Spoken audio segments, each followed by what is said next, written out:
What's good? What's happening, everybody? I appreciate everybody checking in. Happy Sunday. Sunday weekend full of playoff games, man. I think we all checked out the playoff games for the most part. We saw Chargers lose, get the ass handed to them. Love seeing it. Broncos lose, get the ass handed to them. Love seeing it. We'll just touch on those games just for a second. You know what I'm saying? But, man, I appreciate everybody joining us. We're a little late on the game review. We're going to take a look at some of the game, the plays from the Charger game. We're late because obviously the bombshells went down. We had Antonio Pierce fired, Tom Telesco fired. We were going to go ahead and do some game review, and I'll make it very clear for everybody rocking with us and joining us so far. When we do this game review, I understand we don't know who the next coaches are going to be. Scheme's going to change, personnel is going to change, and so what I tried to do with this film review was just try to highlight some players that either we want to try to bring back no matter what the scheme is, and players that are currently on this roster that we either want to keep or we could possibly deal away. You know what I'm saying? Stockpile some trade picks. And so usually I try to clip damn near 50 plays or so. It's crazy. We spend two hours trying to look over some game film, but I got about 17, 18 plays. That's about it. And then we're going to talk about what's been going on this entire week, all the bombshells that have been dropping all week long. And so I appreciate you guys rocking with us. I know it's a playoff game right now, but we'll talk about the Broncos Chargers real briefly before we get into it. But my guy, Severe, man, I appreciate you rolling with me. Appreciate you logging on. How you feeling, man? Man, feeling good. A lot of news going on. I mean, we know we all hear about Mike Vrabel. That was kind of an expected shoe to drop. Him going back to the Patriots. So now it's just five teams left. So I know we did our interviews, some gaining some traction with some candidates. And some other people have kind of popped up in the rumor mill. I know we'll talk about that later, but yeah, man, it's exciting times, man. Exciting times. Fresh start, clean slate for the team. No, I think it's definitely a clean slate. You know, when we jumped on, I think it was when Telesco was fired. We jumped on, right? Yeah. And we did a little bit of live. We wanted to reach out to everybody, kind of give us our thoughts. And there was a lot of speculation because I think as much as you liked or disliked Tom Telesco and what he did, the thing was it was kind of surprising that we let him go, especially since we had head coaches lined up to interview.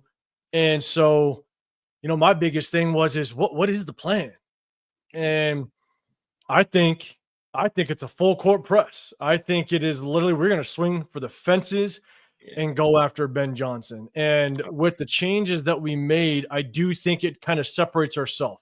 I laid out the question when we did our live last time. I said, okay, there's 5 other head coach openings in the league. What separates us from the other 5, right? We make 6, but what separates us from the other 5? And some stuff has gone on, like you're saying, with the Patriots. And, I think the hottest commodity is Ben Johnson. Yeah. And Ben Johnson interviewed with us. Now he interviewed with the Bears and he interviewed with the Jags today, I believe. Yeah. And, my question is, what separates us from those other organizations? And in the beginning, when Tom Telesco was let go, when AP was let go and Tom Telesco was still on board, I said, shit, what separates us?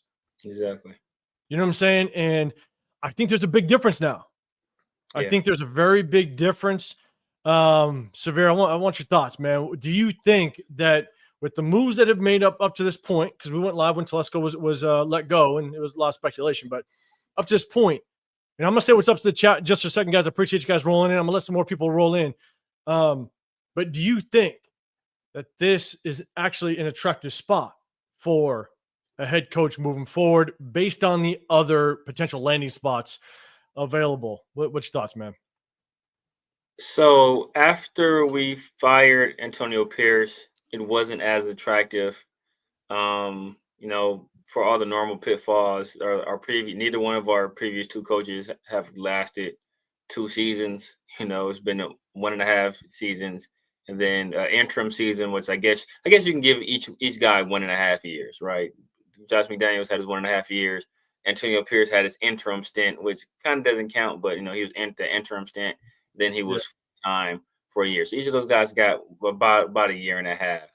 And then we already had a GM in place, and obviously we don't have a number one receiver. We don't have a number one running back. We don't have a number one quarterback. The thing that separated us, which is why I think we made the move, was getting rid of Tom Telesco allows whoever the head coach is next to be able to have a say or maybe even select the GM that he would like to work with. And I think that's kind of been the wave going on recently, where you have those guys, you kind of pair them together, especially if you're a rookie head coach, you're one of the big names out there. You want to have some level of familiarity with the person that's going to be selecting the players that you're going to be tasked with coaching. So especially if you're going big game hunting for guys like, Liam Cohen or Ben Johnson, especially, that is very attractive because the other landing spots don't have that. Now, the Jags owner has expressed his willingness to get rid of Trent Baalke. Expressed it with Trent Baalke on the phone. Right, like he was on the phone. I mean, like that is wild to me. Yes. That is crazy to me. Yes. That an owner would do that, saying, "Bro, like if we want to go in a different direction, you might be out this building." I'm just saying. He probably already should be. He probably already should be, to be honest with you. He probably already should be. And so that makes the Jags attractive and they already have a quarterback. So it all depends on what the person is looking for. If they don't like any of the personnel out there, if they don't like Caleb, if they don't like Trevor Lawrence, this destination gives them an opportunity to select whoever it is they would like themselves to be that signal caller, to be that franchise quarterback. So it's kind of a two-way street. If you have faith in Caleb, in his abilities, if you have faith in Trevor Lawrence and his abilities, then Chicago and Jacksonville, they're probably more attractive destinations. But if you don't like either one of those guys, especially with Trevor is entrenched. Maybe you can move off of Caleb, which I don't think they'll do because he was just selected last year. But Trevor, they just gave Trevor a load of money, so it will be hard. It'd be hard for them to say, he's not our guy going forward. That would be very painful financially. But I guess if they felt that head coach was important enough, they may be willing to do it. But here, this is the place where you have no guy, right? You have no guy. You have Gardner Minshew, who's likely on his way out, and you have Aiden O'Connell, who is a guy, you might want to keep around as a developmental guy, as a backup or a spot starter for yourself. So it's interesting. I still think we're probably third right now, but you can make a case that we could be one or even two. And I'm actually with you because the more and more I process this and the moves that have been made over the last couple of days, right? Tom Telesco, he's out the building. And I actually think this could potentially be a much more desirable spot now that Tom Telesco is out the building. As much, again, you could agree or disagree whether or not you think Tom Telesco did a good job, right? He nailed the draft in the first 3 rounds. Later rounds are up in the air. I am a firm believer that you do build in the draft. You find those gems in the later rounds. Maxx Crosby is a later round guy, and so you definitely want to find those gems. And Tom Telesco hasn't proven that too much, but I was surprised when we let him go. But my thing is that if you do look at the other organizations and the way that they're lined up, you got Ryan Poles over there with the Bears. Yeah. I'll be honest, the Bears are as dysfunctional as we are. It's really that simple. But you got a good quarterback to grow off of with Caleb Williams if you think he fits your system. You got a lot of offensive talent already sitting over there. You got a decent draft pick moving into the 2025 season. So again, if you can bypass the past dysfunction, then maybe it's a decent spot.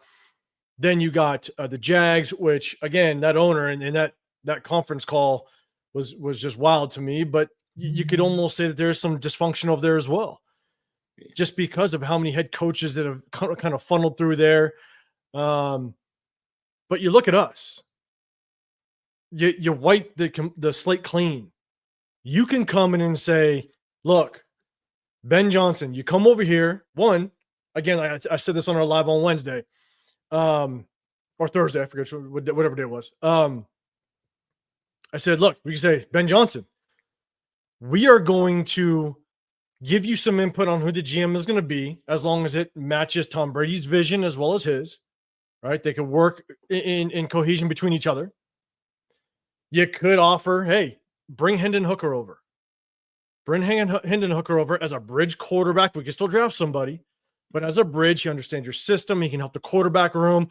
You know, one of the things that some people don't think of all the time is a backup quarterback is extremely vital to the success of the starter, because that backup quarterback is going to help that starter during game days to kind of let him know what's the defense doing in certain formations. When we try to run a certain play, you know, what is the defense trying to do? Are they dropping into zone? Or are they sitting more in a man coverage? You know, what personnel is matching up with our wide receivers and our tight ends? You know, there's so much that a backup quarterback can do. And if Hendon Hooker does come over and you kind of give him that, hey, we'll send our second, third round, or maybe a fourth round over to get Hendon Hooker to kind of help with the transition, that could be a selling point. Also, we'll see what Tom Brady can do. But once the Patriots are out, now that Mike Vrabel is basically in as the Patriots head coach, to me, I felt like the Patriots was probably a more desirable spot than ours, because they got a young quarterback that he can build off of, again, if it meets his scheme. You got a better draft position. I believe they have the most salary cap going to next year. And you have a proven winning organization. Yeah. And so I think that was could have been a more desirable spot, but now you check that off the list. That's no longer a spot. Yeah. This might actually be pretty good, depending on whether or not the Tom Brady effect actually works. Yeah. And like we've said, at the end of the day, we're about to find out whether or not this Tom Brady effect is actually real. So I appreciate everybody in the building. Remember, we're going to break down some of the Charger game film. We've done it we started it kind of halfway through the season. We've done it every week. We've been delayed because of all the bombshells that have been dropped. But again, I'm going to break down just specific plays on some players that we either can keep, depending on what new coordinator comes in the building, but also, is it players we want to trade away? Because this is something that we want to take a look at. It's not the 50+ plays that I usually clip. It's only about 15, 16 roughly, so it ain't gonna be that long. But at the same time, I think it definitely puts a point on some of the players. And we might see our boy Tyree. We might see our boy Tyree one more time. So I appreciate winning the build. Make sure you guys hit that like button, subscribe, turn on those notifications so you do know when we do go live. I got my guy, The Severe Raider. Make sure you guys hit that like button, subscribe. I'm 805 Raider. My channel is Real Talk Raider Nation. I appreciate everyone in the building. Tyler A is in the building. I appreciate you coming through. Space Beast, always good seeing you, man. We're going to talk about some head coaches and stuff like that a little bit later, but I appreciate you popping through. Robert Penny in the building as well. Dre for show, man. You always pull up with us, man. I appreciate you. And we're going to definitely go through some game film. You always give some good feedback, so I appreciate you pulling up. Adrian Diaz in the building as well. Sacktown, Raider Mike. I appreciate you. Raider Zach in the building. Myra G, always good seeing you. Yeah, man. Salute to you. Appreciate you pulling up in the building. Mark as well. Let's go. Let's see. Let me keep going. I got that Raiders fan, man. Always good. Yes. Ben Johnson or bust, man. You better swing for the fences. 100%. Yeah. Carlos and Fuego, man. Born in the 805. Let me know what part, man. Let me know what part. I'm born and raised in the 805 as well. I'm near the Vegas area now, but born and raised in the 805, man. Let me know where you're from. David Laricia in the building as well. Appreciate you. Dan's in the building. Let's make it happen, man. That makes the Jags classless. Yeah, man. It's wild. It's wild, man. I'm gonna keep coming through. James Bay, I appreciate you coming pulling up. Always good. Jeff in the building as well, man. Appreciate you. Make sure you guys go hit up Jeff, man. He's got his own channel too. Show some love. Say what's up to Jeff. Raiders D87. Always good, man. Appreciate you in the building. See, college football 101, man. If you know your things, I appreciate you pulling up. We're gonna rock through some game film. So definitely give us your feedback as we get through those plays, man. Scott Hay in the building. Let's go. Let's see. We still got more. Let's go. Ernest in the building as well, man. Good seeing you, Jason Marshall. You always pull up, always hitting the comment section, man. Appreciate you. Rafa coming through as well, man. Jimmy Guns, appreciate good seeing you, man. Hey, we're gonna break down some film a little bit again, just to see who we want to keep and move on or possibly trade. We do it every week. Always good seeing you, and DJ Kid, Gio in the building as well. Good seeing you, man. So a lot of playoff games. Before we jump into the film real quick, man, you know, we had the Broncos and the Chargers play this weekend. Yes, we did. Love the fact I got the ass handed to them. Yes, they did. You know, I mean, it was a tough spot for the Broncos anyways. You know, you're going into Bills country, and I'm only going to say one thing, okay? I'm going to say one thing about just the Raider Nation and stuff like that, and it just it hurt me. It hurt my soul, okay? And I'm going to share this with you real quick. So on Friday night, I was kind of just scrolling through social media, and there was a comedian that came on my feed that I was watching him, and then he was in Buffalo Friday night, and he was going live doing a comedy show, and all of a sudden someone just yelled out, "Go Bills," and the entire place erupted. Yeah. And it made me feel so goddamn bitter because I'm like, we'll never have that as a Raider fan base.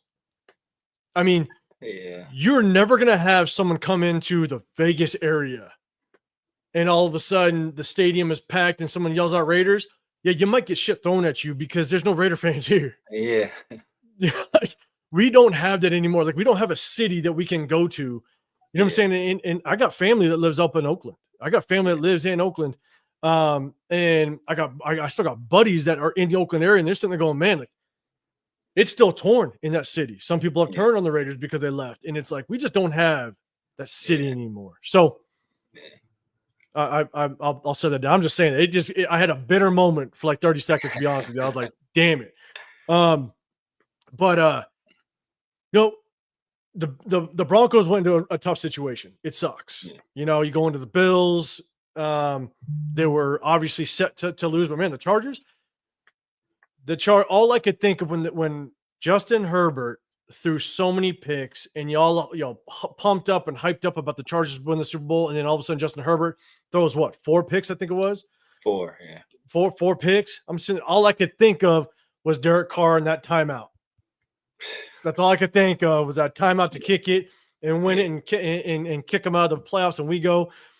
What are your thoughts, man? What are your thoughts on just the Chargers and Broncos and their playoff games? I'm just happy to see them lose because the last thing I need to know, last thing I need to hear, especially from Chargers fans, is they ask us going deep into the playoffs. But man, what's your thoughts on those games? Yeah, man, very happy to see both of them lose, especially in the fashion in which they lost. Like, both of them got curb stomped. I hope we can stop this nonsense that we were hearing over the past 4 or 5 weeks about comparing Aiden O'Connell to CJ Stroud, and people saying CJ Stroud is not much better than Aiden O'Connell. I was hearing that nonsense, and I know CJ Stroud, he did have a little bit of a tough year, but I think this playoff game he kind of showed there are levels to it. He could take his game to a level that Aiden O'Connell just can't take his game to, unfortunately. And, you know, he had a rough first half until about the end, like about the last, until that broken play where we had to recover that bad snap, throw the ball across his body, and kind of from there on out, he was dealing. And I think once he flipped the switch and turned back into the CJ Stroud that we saw last year, I think the Texans flipped the switch rather, and the Chargers just can't keep up. You know, it was very interesting. And it kind of let me know, and maybe DCAM is just a bad player, because Kamari Lassiter had 1 interception. Derek Stingley had 2 interceptions. And that Lassiter pick was as smooth as I've seen, man. Yeah. I mean, that was a nasty pick. Yeah. That looked nice. And they both had more catches than Quentin Johnson had for the entire game. After he just blew up and basically destroyed, DeCameron Richardson for a game, man. And he got a few in on Jack Jones as well. So that was kind of disheartening to see that him like get locked up like that. I mean, maybe DCAM, maybe he needs to go in his cocoon like Jacorian Bennett did this last offseason and come back out a totally different player. And then the Broncos. I know there were some people. I have some Bronco fans that I know after their first drive, they were yakking, and I told them straight up, like, there will be adjustments after that first drive. Yeah. I was like, there will be adjustments. I was like, and I guarantee you, they will not score more than 10 points the entire rest of the game. And I don't believe they scored again at all the entire rest of the game at all. So no, I think that field goal. I think that field goal missed before the half. Yes, that was brutal. Yeah, the one that went off the uprights. Yeah, I mean, you go to halftime 10-10 in Buffalo, away game, like you get some momentum. You know, a lot of things that some people don't understand. Like momentum shifts are real. It's a real thing. I mean, if you make that field goal, you go into halftime tied 10-10, it could be a whole different story. Not saying they're going to win, but maybe they don't get their ass handed to them as much as they did. You know what I'm saying? It's just like those momentum swings are real. So, but yeah, man, I appreciate everybody else come through. Make sure Tatty 707, appreciate you. One thing Raiders have over Jags and Bears is a dome. That's true. I mean, Jags, man, you in Florida. Where there's always nice once you get out of summer because the humidity. I don't do humidity no more, man. I lived in Texas for 6 years. Yeah, trust me, I can't. Humidity is rough. Assassin's Creed, man, always good seeing you. Appreciate you. Fear Raider also coming through. What's good, man? And we got. Sorry, let me go back. Shield 60 in the building. Appreciate you pulling up. Always good seeing everybody. I want to make sure I don't miss nobody. Oscar 408. What's happening, man? He said, yo, Bolts and Duckies losing makes our jobs more attractive. Division seems less challenging now. Maybe. I didn't expect them to go deep in playoffs. You know what I'm saying? I think what's tough is we just now know we got a prior Super Bowl winner as well as two playoff teams. That's going to be tough. That's going to be tough to battle with. And any coach coming into this division knows they better come with their A game or it's going to be tough. Raider Manny, appreciate you pulling up. Robert Davila as well. What's happening, man? J-Dog, 209, good seeing you. And Salvatore Bruno, what's good, man? Wild Turkey 74, always good seeing you. Oh, you always pull up too, man. Always good seeing you. Yes. So as we do this, make sure if you guys, we're going to jump into the game film. And then afterwards, again, I ain't got a lot of clips. This is the Chargers game. We couldn't get to it because of all the bombshells. But make sure you hit that hashtag Raiders, and then we're gonna rock into it. Again, this game feels more about just highlighting some players and maybe some things that we didn't see. There's a couple clips of some players that showed some flashes that are different than what we've seen with all the game film that we've shown.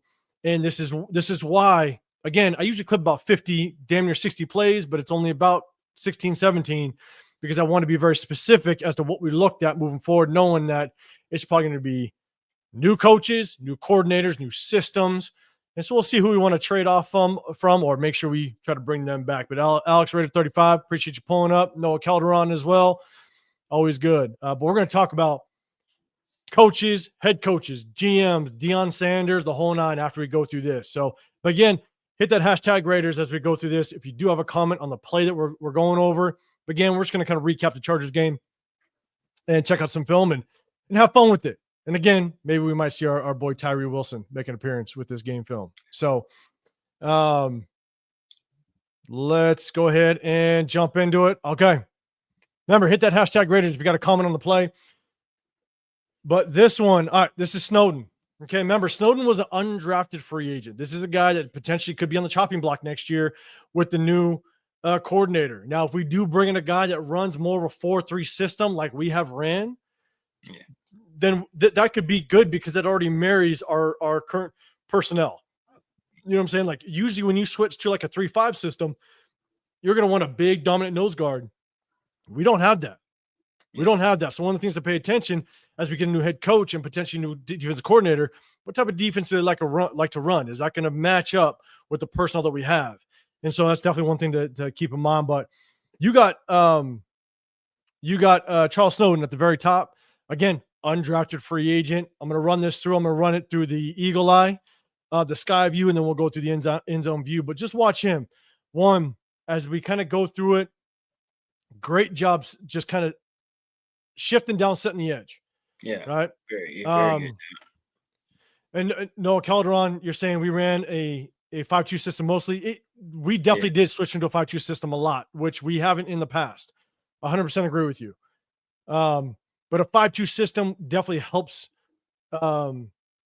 You can shift out of a 5-2 and a 4-3 very easily with our personnel, especially with James Jenkins. So, but yeah, you are right. But one things I like, so when we go to the end zone view, I love the communication. So if you watch Charles Snowden with this communication, he's basically telling, and I believe it's Trayvon Morg that's off the screen. He's tapping his hip and basically saying, look. I think it's IPM. The what? I think it's IPM, Isaiah Palama. Oh, is it Isaiah? Yeah, so Isaiah's off the screen. You got him playing slot right now. Okay, perfect. And he's basically telling him, hey, you got the edge. You got outside contain. You're going to come off the edge off of me. So great communication by Charles Snowden. Great job by Isaiah Palama seeing it. And Isaiah Palama does a very good job of squeezing this down. If he's late to squeezing this down, he creates a running lane. And so, again, this is an undrafted free agent, which is very impressive to see. And so you watch him, he's communicating by tapping his outside hip, and just watching him kind of squeeze this thing down is perfect. He keeps his shoulders square. This pulling, I don't know if he's a fullback or just a kind of an offset H-back. He comes down to basically kick out Isaiah Palama, but keeps his body in position to be able to step up and make this play. And so I like seeing this out of Charles Snowden. Again, undrafted free agent. And so definitely a guy that if we stick with the same defensive scheme, I definitely want to see him potentially have a chance at coming back and being a depth piece for us. Definitely. I mean, I think he's been a very, very solid addition all year. Not spectacular, but I think he's a guy that does his job. I think he, in terms of depth, he's a guy that I trust being out there. He's earned the snaps, as we see, over guys like Tyree, and that's for a reason. And as you displayed there, that communication piece, that's something that's been lacking in our defense, especially in the secondary all year long. And to see him display that right there, I think that's awesome. That's awesome. Yeah. No, absolutely, man. Kush Mob 420, appreciate you coming through in the building as well. Good seeing you. And so this one is Lulu, 3rd and short. This is his 3rd and short stop, which was huge. And again, this is another guy that we picked up. I believe Indy, I think either released him. I forget what the exact deal is. I forget, but we were able to snag him, pick him up in the offseason. And this is a guy that I think, again, if we keep with this 4-3 scheme, he can fit this. Even if you let a couple guys go, I think there's a good chance we move on from James Jenkins. Severe, we us reviewing film. Adam Butler is an absolute beast, and I got some clips on him. But Lulu, man, he's a guy that he's going to be some competition in that D-line room. And again, if we keep that 4-3 scheme, I think he could battle. But I believe, let's see, this is the 3rd down stop. I think he's down here, right in on the inside. I mean, his get off, his ability to kind of make the stop. Yeah. Sorry, one guy down. I'll go one more. He's down here, down at the bend. If you guys can see my cursor, good get off. Yeah, quick hands. Be able to bypass his blocker, which was, I mean, for him to be able to let 79 kind of cross his face and still make the play. Opposite the center is very impressive. Yeah, the back door of that. Yeah, that was smart. And I mean, that's it shows the quickness. Quickness, good instincts as well. Yeah, what's up, Kenny? Appreciate you pulling through. Yes, no one got a DUI. And look, I'm not. I am not an advocate of that whatsoever, and we'll see kind of how that deals out. I mean, and look, you suffer the consequences. You screw up, you suffer the consequences, and it's tough, man. Right away, appreciate you pulling up, man. What's happening? We're gonna go through one more time. The other thing is, man, look at, and I didn't want to point out this is more about Laulu, but our boy Adam Butler, his get off. Watch his get off, man. He's an absolute stud.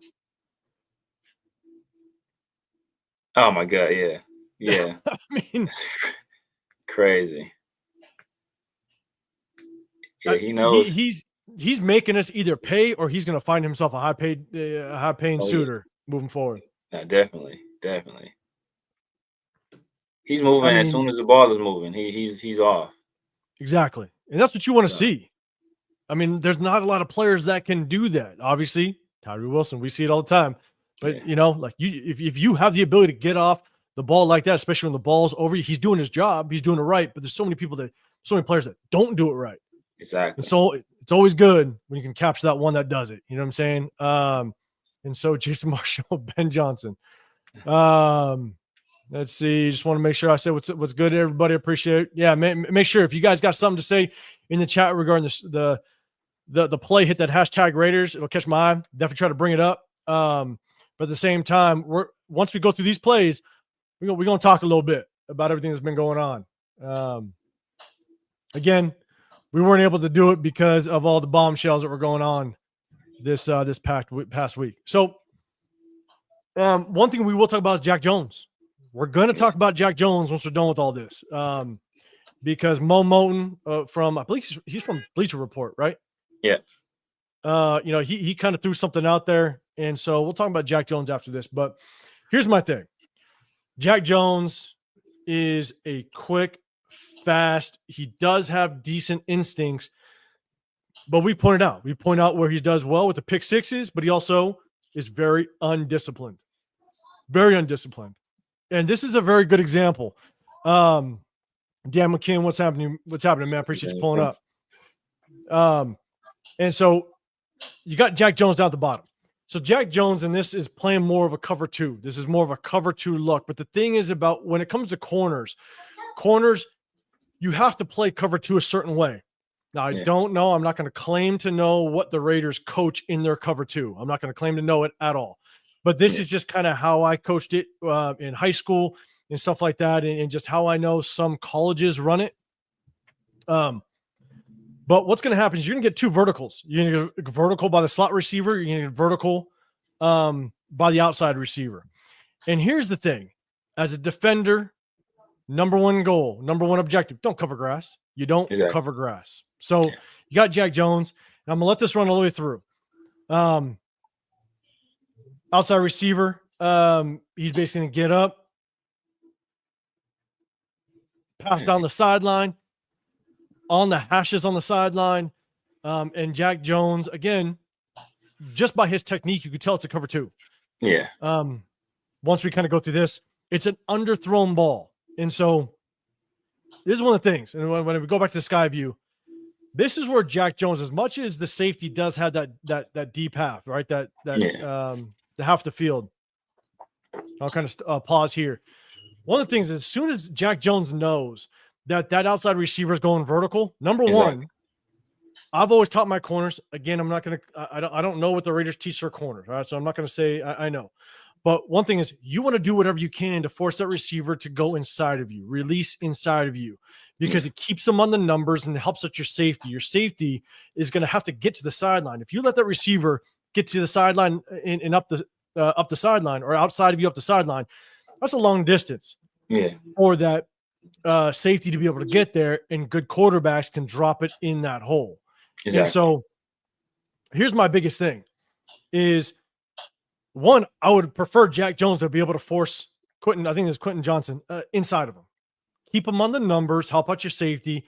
But what Jack Jones does is he just kind of lets him free ride to the sideline, which is tough, right? Lets him free ride. And now at this point right here, as soon as you understand that your outside receiver is going on a vertical, your first eyes go to that next inside receiver. If that next inside receiver threatens your flats, then you release and you close. If not, you continue to trail underneath this receiver, and Jack Jones is just late to it, unfortunately. right? And so he's late. He lets Quentin Johnson get on top of him. Now now Justin Herbert knows I can kind of lay this thing. Isaiah Paul-Mal's late. Now my thing is, I think there's a chance Isaiah Paul-Mal is late to it because you got two verticals. Jack Jones, go with the vertical. Yeah. You have to. No one's threatening the flats. You don't sit in grass. Exactly. And so I think to me, it's just that undisciplined side of Jack Jones is there's nobody threatened. The inside receivers going on the seam. You got to sit underneath Quentin Johnson. And this ball is so underthrown. That's a pick or batted ball by Jack Jones. That's my thoughts, definitely. man. What's your thoughts? And now, and like you said, you kind of have to squeeze them, so your safety isn't having, he has that deep pass, so he doesn't have to cover so much grass trying to get over there, especially when you see two verts like that, because he has to kind of hold there because he has to worry. He has to worry about God damn you, Demos. He has to worry about the other vert. So that's one of the situations where as soon as Jack recognizes that, I mean, if you have to, you got to turn and sprint and kind of get back over there with that receiver, because your safety's in the bind right there, because if he, because first of all, he didn't squeeze him far enough over. So if Palomar stays with the inside receiver, I think that's Ladd. He can get beat deep right there. But if he goes to the other guy, if he stays with Ladd, then he has Quentin Johnson right there. So I think Jack Jones, he has to have better recognition right there. He's a guy that watches a lot of film, so I don't see why he didn't see that until so late. Yeah, and that's my thing. Kind of going back to it, you see Isaiah Paul-Mal, right? He turns his shoulders to the sideline and goes with the seam. I mean, he turns with the seam. Yeah.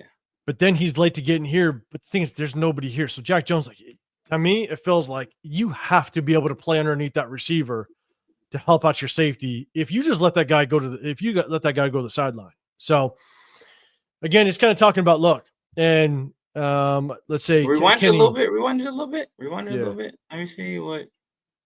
Go through one more time. Yeah, I'll run it through.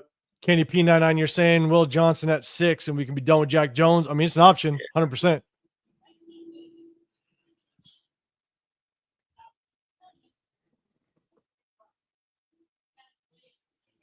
Man,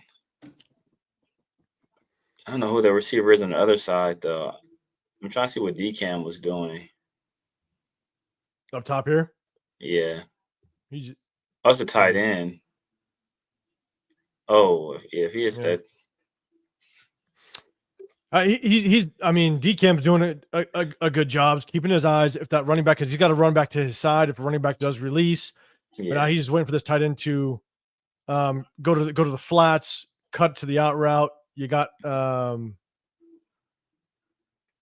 safety help on top. Yeah. But yeah, you know what I'm saying? Like it's just tough. Jack Jones is he a guy that we want to move on from? You know what I'm saying? And potentially get draft capital. How much you'll get? Maybe someone can really, maybe someone really likes the pick sixes. You know what I'm saying? Just those instincts, and maybe you get a 5th rounder for him, someone that really needs help. You know what I'm saying? And so we'll kind of see. But remember, everybody, make sure you hit that hashtag Raiders. And if you guys got something, Sacktown Raider Mike, you're saying, how about Abdul Carter at the 6th pick? Chat, let us know. Let me know if you guys would take Abdul Carter.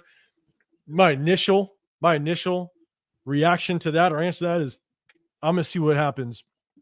Do we not bring back Malcolm Kuntz, and what happens with Maxx Crosby? That remains to be seen whether or not I'm going to get Abdul Carter. But Severe, what's your thoughts? Yeah, same. I mean, if we can not spend more resources on the defensive line, we're paying Max enough money. We're about to have to pay him a lot more money. We're paying Christian Wilkins a lot of money. And if we bring back Malcolm Kuntz, that's going to be more money invested into the defensive line. Or if we bring back Kayvon Chaseon, that's even more money invested to the defensive line. I'd rather not put more picks there, especially on the edge. I'd rather those high draft picks. We have holes other places. We talked about corner opposite Jacorian Bennett. We talked about tackle potentially if we want to do Kelvin Banks or Will Campbell, number 1 wide receiver. So there are holes in other places where I'd rather not spend those kind of resources on an edge rusher. But Abdul Carter, I think he is a very good player, and he's worthy of the 6th pick. But I'm not sure if that's the direction I think we should go in. Yeah, he's a stud. He's an absolute stud. No question about that. Jay Doug, you're saying 209, Jones is peeking at the quarterback like a damn linebacker. He is peaking, and the thing is, like, he's looking in the right direction. Problem is once you see that slot receiver going on the seam, man, just trail that receiver.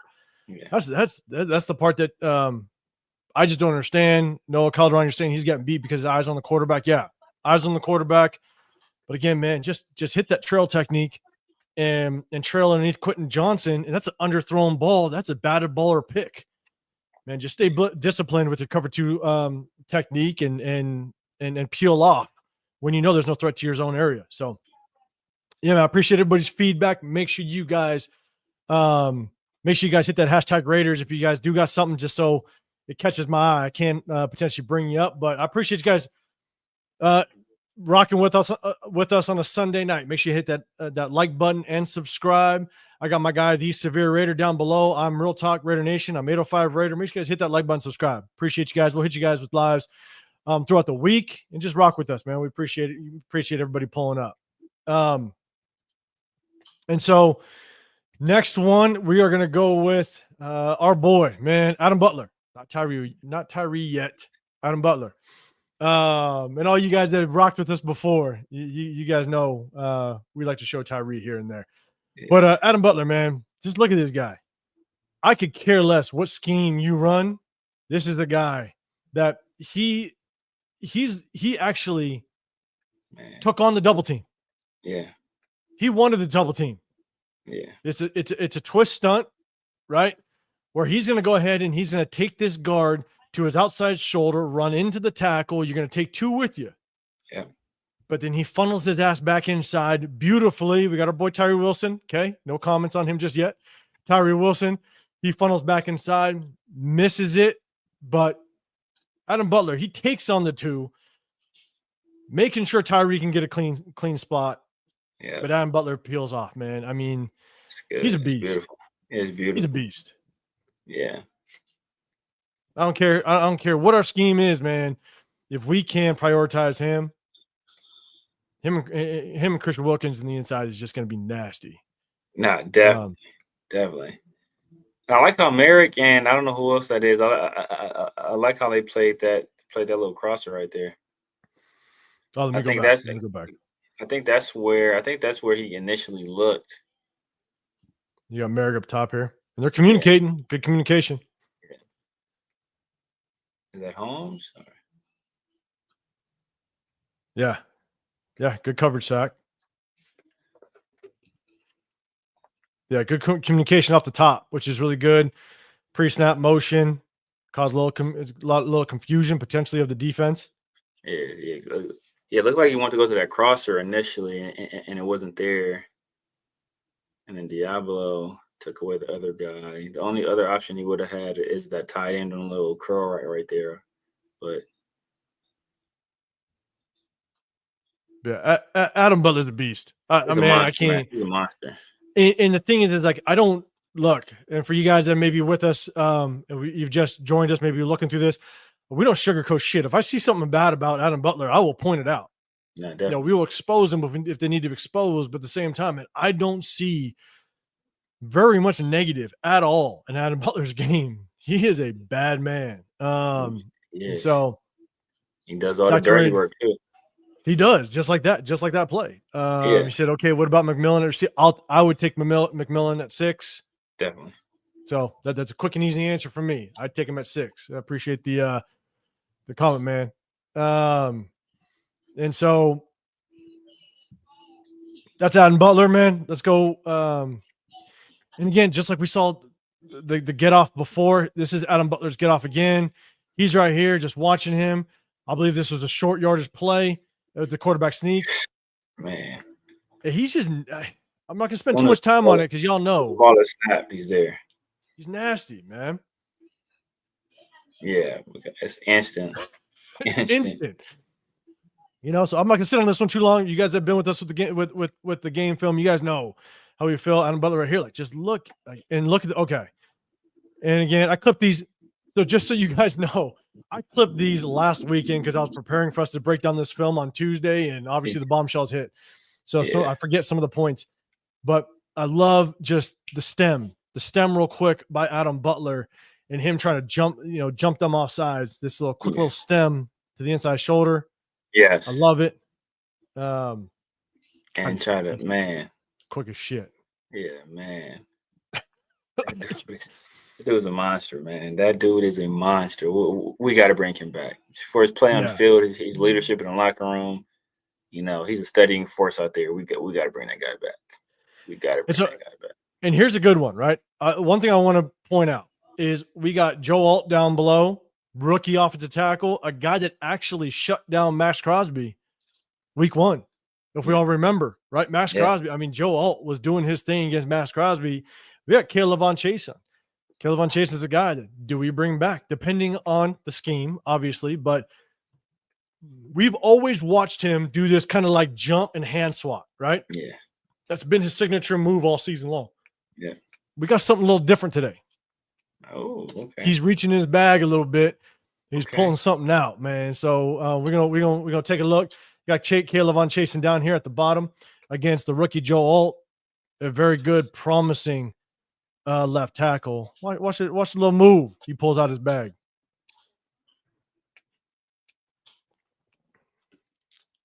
Gotcha. Oh, that was nice. Yeah. That was nice.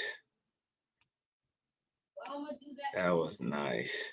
I'm telling you. We'll let this run through, but Dodgers, Raiders, everything. What's up? Are you guys watching film on players we should or shouldn't? Both. Because we know the scheme's going to change, there's players that are on the chopping block, right? And again, depends on what the scheme we bring back, but we're just taking a look at, and I'm, instead of the 50, 60 clips that I do normally, I'm only doing about 15. But it's more focused on guys. Should we let them go? Should we trade? Should get some draft capital, stuff like that? Could they marry in a new scheme? That's just we're kind of looking at, because look, Kevlon Chaseon, bam. Yeah. Haven't seen that move out of him. Nope. I like that one. Oh, yeah. That's nice. That's nice. And give him something to think about. And look at Tyree over there playing patty cake with a guy. You just he's over there playing patty cake.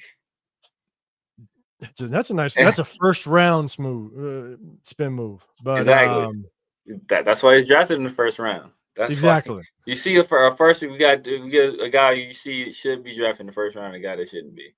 Yeah, and right away, Gaynor did get on the field a little bit. I did see him. And J Dog, man, wow, that TD was unacceptable. It was. Yeah. I think is that Harper, number 30, right there? I think that is Harper. Like with Harper, it's tough. You got a quarterback rolling out. I'd like for him to get a little more depth.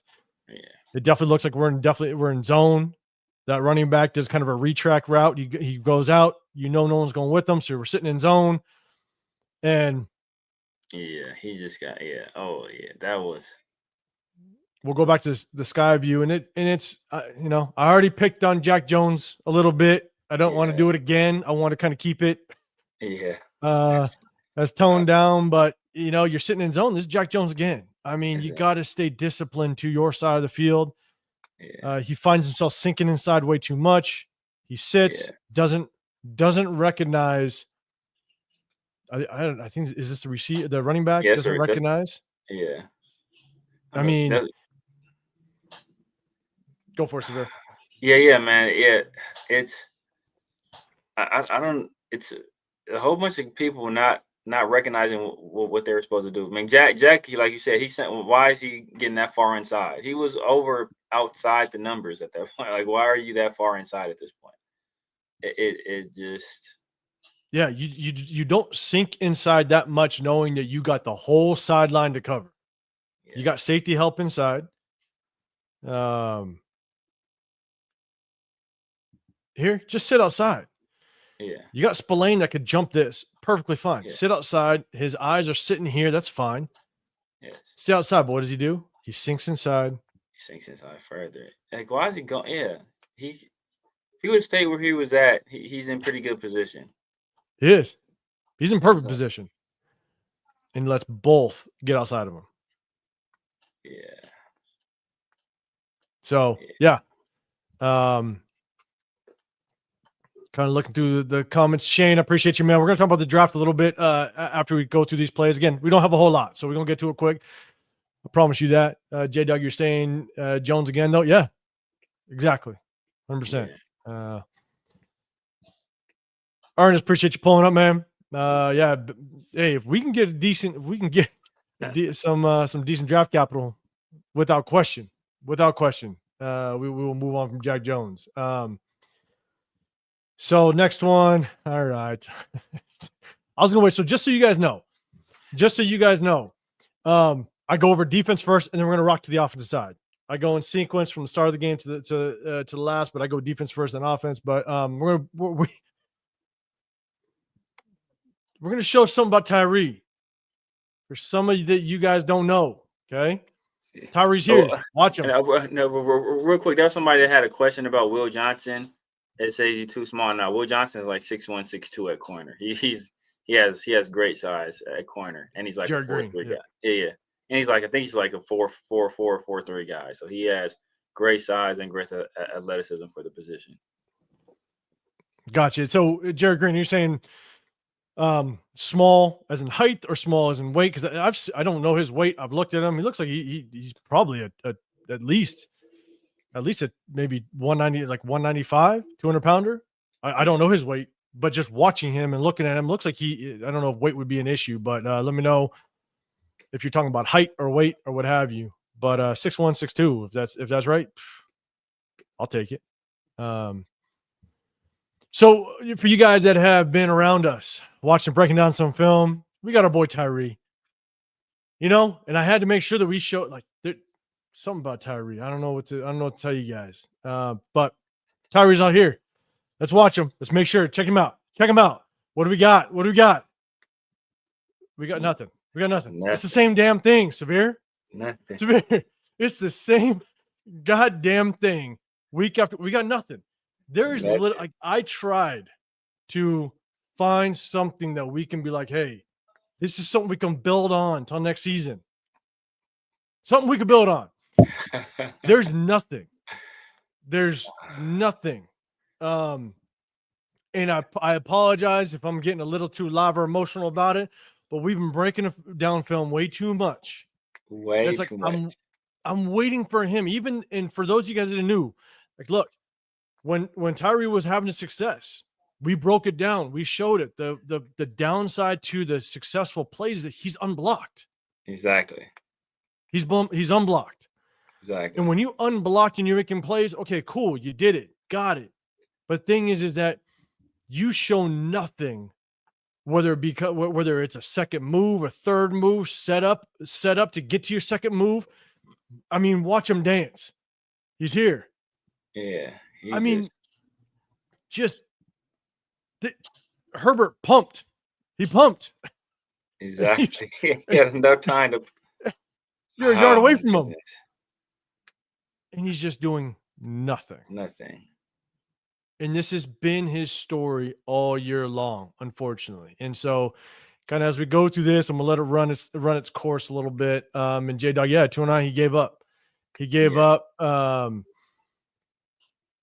Here's my thing is, a lot of people want to say, give him time or whatever, right? If we could trade his ass away for a sixth, I'd take it. Yeah, they would too. He would too. And I'm saying 6 at best. Yes. You know what I'm saying? Just to give whoever's going to be the GM a little more capital to play with a little bit. We got don't we have 3 6-rounders this year? I think we have 3. I believe so. Add another one, we can jump up into the 5th, jump up into the 4th. I'm a firm believer of building in the late rounds of the draft. Yes. Dude, Tyree's just been so disappointing, even with the sacks that he has. And Severe, and chat, you guys have been around as we break down film. The success he's seen is when he's unblocked. When he's blocked and got someone in front of him, he doesn't do a goddamn thing at all. So, Severe, what's your thoughts, man? Yeah, man. And you would hope that you would see some progression through the weeks, through the months, the in season, to see him adding some stuff, during the season, so that by the end of the year, you can kind of see a trajectory going into next season where it's like, okay, you know what, he started at point A, but now he's going on to point B, and we can kind of see the vision. We can see, hey, you know what? He's starting to do this, he's starting to do that. But he's Just a doing little progression. the same thing over. It's like the episode of The Simpsons. I know people watch The Simpsons, like Ned Flanders' parents. He's like, we've tried nothing. We're all out of ideas. Like that's like that's Tyree Wilson. He's tried nothing and he's all out of ideas. He's doing the same thing over and over. Yeah, right. No, exactly, man. It's tough. It's tough to watch him in Raider way. Don't give up on Terry. He's a Pro Bowl level when no one is blocking him. Yeah, I'm with you. I'm with you. Don't give up now. Don't give up now. Yeah. And so it's tough, man. Again, this is the final game day breakdown of the year. Tried to do it on Sunday, but all the bombshells couldn't get to it. But it's hard. It's hard. Let's go. Next one. We're going to go. We got our boy Adam Butler against Joe Alt. Look at this kid, man. Like, look. Man, he letting you know too. Again, it's just overemphasizing. Who do we want to keep no matter what? No matter what the scheme is. Adam Butler is a guy that you could keep in a 3-5 scheme. You can keep in a 4-3 scheme. You know what I'm saying? Look at him doing this to Joe Alt, man. Joe Alt's a big human being. Yeah, man. He pushed Joe Alt into his own rush, man. He just, he walked him back like he was a child. Like he's like, it's a grown man. Like he little broed him. Like he's a grown man versus his teenage brother. But welcome to that NFL moment. Like I'm saying, like just watching Adam Butler do that to me, it's like not only he has shown me through the entire season. And now again, I was excited when we brought him back. I posted a video when we brought Adam Butler and John Jenkins back the same day. We re-signed them to a 1 year. I jumped on and I posted videos. I was stoked because I liked what I saw about Adam Butler. And I thought John Jenkins was going to be a role player for us. But my thing was about Adam Butler was like, he's got so many facets to his game. It's not just, him just being a plug in the middle, right? We've seen he'll shoot that gap quicker than most D linemen. Oh, yeah. He's going to be able to bull rush your ass. He's got so many facets to it on the interior that, God, man, I'm telling you, if we bring him back, if we can re-sign him, absolute stud. Yeah, man. And we talked about him. I know you've been a big fan of him early on, but Lulu is another guy. Yeah. I think that guy, I think he's going to, with his motor, his quickness, they got him playing some big end as well. He's on I think he's a guy that's going to be a Swiss Army knife out there too. And with his quickness and, like I said, like just the trajectory he's been on all year, week after week, getting better and better. I think that guy, I think he's going to be a player for us as well. Yeah. Hey, and good timing, Severe. Good timing because we got our boy. I'll leave it down at the top here. Hell of a job, Laulu. Yeah. I'll play it back one more time. Big boy. Great job just being able to shoot gap, understand that you got someone pulling in front of you, get down the line of scrimmage, make the play. Yep. He's up here at the top. Yeah, he's playing at the end as well. Yeah, that's good. And that's good effort too. This is good effort. It's good effort. It's good agility, right? There's a drill in the combine that, I don't know. They run around I know you're talking about. Hula run around You know what I'm saying? Yeah. It's just understanding your bend. It's understanding how your hips work. Yeah. Right. And that's huge, and we've talked about it with Tyree. Tyree skipped the combine. Exactly. And so those type of things that could have exposed his ass. Exactly. In the combine. And these are the things right here is where you watch this, he gets a little bit of help with the turn, but him being able to see it, get down the line of scrimmage and have that ability to get to that ball carrier is very impressive. Very, especially for a man that size. I mean, for a dude that big, that is impressive. Yeah, and that's where you want guys to make plays right there in the interior, is being able to kind of get to that outside very quickly, close gaps, and help close the light. I always call it when I coach defense, right? My biggest thing was close the light, because if running backs can see light, they're going to take it. Yeah, you got to close the light, and defensive linemen got to do a really good job of staying in their lanes. But especially in zone plays, you run with the zone, close the light so linebackers can fill wherever it's vacant. And so, and you see it here because look at Spillane. I was just about to say that. You say it right there, that him doing his job allowed Spillane to do it, and it looked like Matt. Is that Matlock? Like Matlock tripped as well. So, yeah.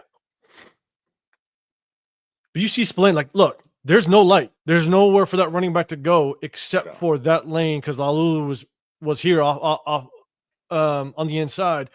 And now, again, great tackle by Spillane, but it's easy for Spillane to make that tackle because he knows that running back's not going to be able to shake him left or right. Exactly. So the lanes are closed. So yeah, great job, Laulu. And again, just kind of pinpoint. Look, there's a guy that could help us and could potentially bring back. And another point to make when we kind of look at these, and again, I know the season's over, but it's trying to understand, can we get guys back through free agency? Can we trade for somebody through the draft? Where do we want to kind of fill some of these holes? And are guys good enough to walk off? Or guys, did they not show enough on film that we could walk from them and move on from them and let them go, like a John Jenkins? John Jenkins, I think we can move on from. Just let him go. Yeah. We can find somebody else. Exactly. You know what I'm saying? But you got some guys that may not have, like Laulu.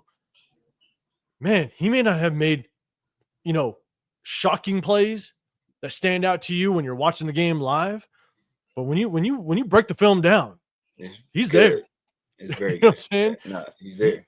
He's solid. So, so here's my thing. This is very good tempo by the Chargers, right? They rushed the line of scrimmage.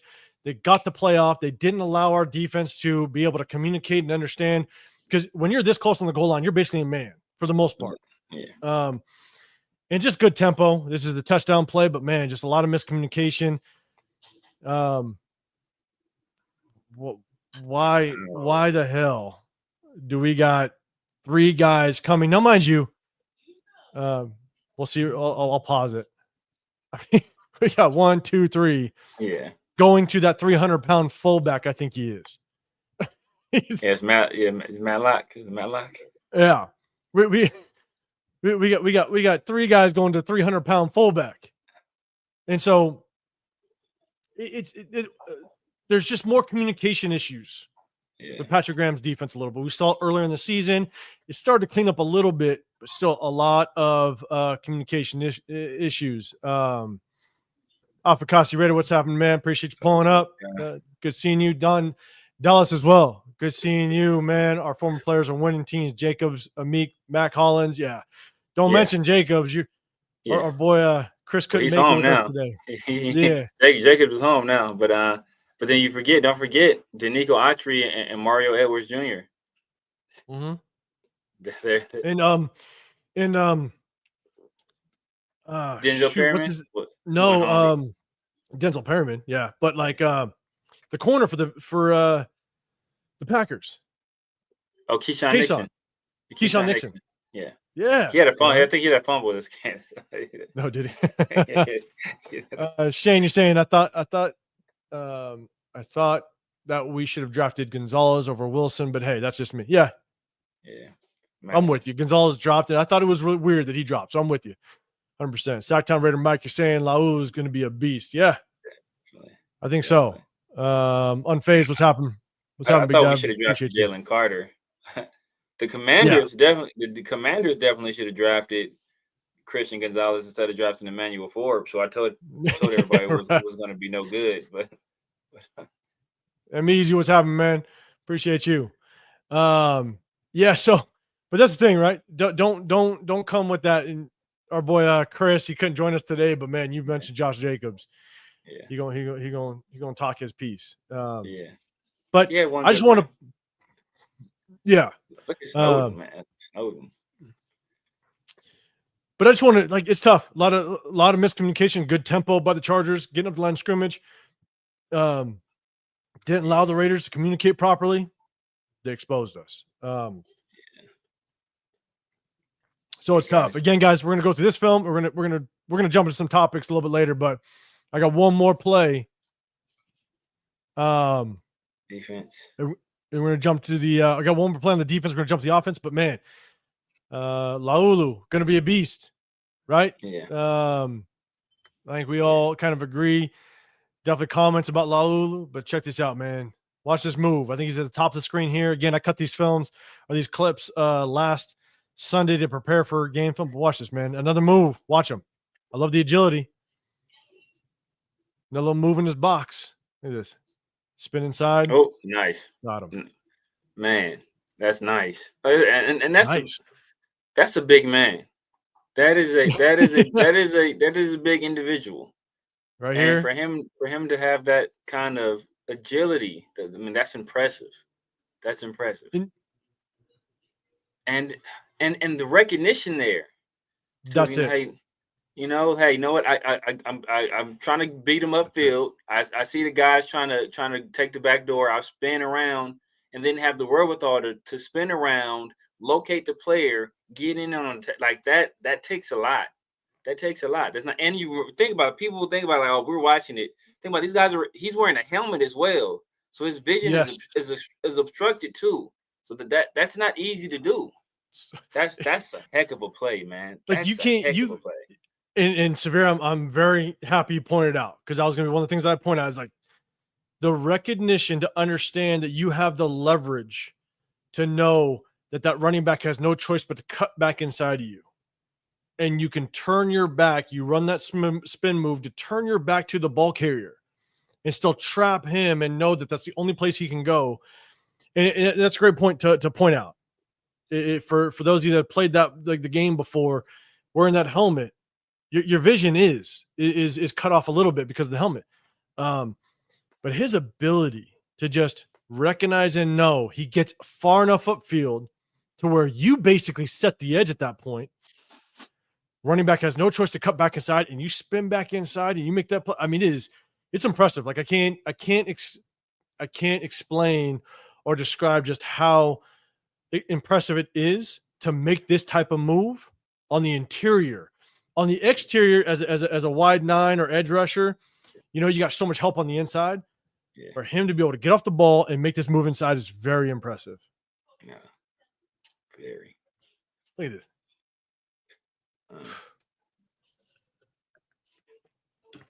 Man, I'm telling you. Let me know, guys. Was that our boy trying to get in there too? I thought I saw a 9. I don't know if that was. I think it was Adam, but I couldn't tell if it was Adam Butler or Snowden. I was trying to get in there too. Oh, it's Adam Butler getting in there too. Tyree not on the field right now. That's why we made the tackle because Tyree's not out there. And that's the thing, is like, we'll watch it one more time, then we'll get to the offensive side. But man, you got to give props for props due. Hell of a move. I mean, that's impressive. When you can get linemen like that have that type of agility, it's scary. Yeah, man. Laulu's gonna be a guy, man. He's gonna be a guy. He's gonna, hopefully we keep him. If not, he's gonna go somewhere, and he's gonna be a very good rotational piece for a team. Like, and I think, we signed him. I believe we signed him because I know he's with the Colts. I think the coach took him in the 7th round, and I think they cut him. I don't remember, honestly. I don't because I don't know if we still have him on a rookie contract. That's why. Yeah, but you know what I'm saying. At the end of the day, it's decisions, and we're not saying. Here's the thing: it's as we enter into the offseason, it's trying to figure out, okay, how do we fill up this defensive line room? We all know we want Adam Butler to come back, for the most part. absolute stud. But Lulu, it's one of those things where let's make sure he's an absolute stud. Puts a lot of good tape, a lot of film, on it. But let's see, is there someone we can upgrade from? Can we get somebody in free agency? Can we get him at a good deal just to add competition to this D-line room? And so it's going to be fun, man. This offseason is going to be fun as much as there's so many question marks, but it's going to be fun. But let's jump to the offensive side. Appreciate you guys staying with us, enjoying. Appreciate you guys checking with us on a Sunday night. I know there's a playoff game, but make sure you hit that subscribe button. Hit that like button. All right. You got the Severe Raider. Make sure you guys check him out. Always dropping good content all week long. Hit him up. I'm a Real Talk Raider Nation, 805 Raider. Make sure you guys hit that like button, subscribe, the whole nine. We're going to hit you all off season, and we're going to try to break down some college film. If you like what you see, breaking down this film, I'm going to try to do it with college film as well. Bring my guy on, Severe Raider, because I think at the end of the day, we all try to make sure that we give you guys just some insight as to some of these prospects, especially college prospects. And you know what, Severe, I haven't talked to you about it, but I think I want to do it with some of other players across the league that we might want to bring in, trade for, free agents, the whole nine, man. Have fun with it. You know what I mean? Yeah, I think that'd be fun. Yeah, I think it'll be good.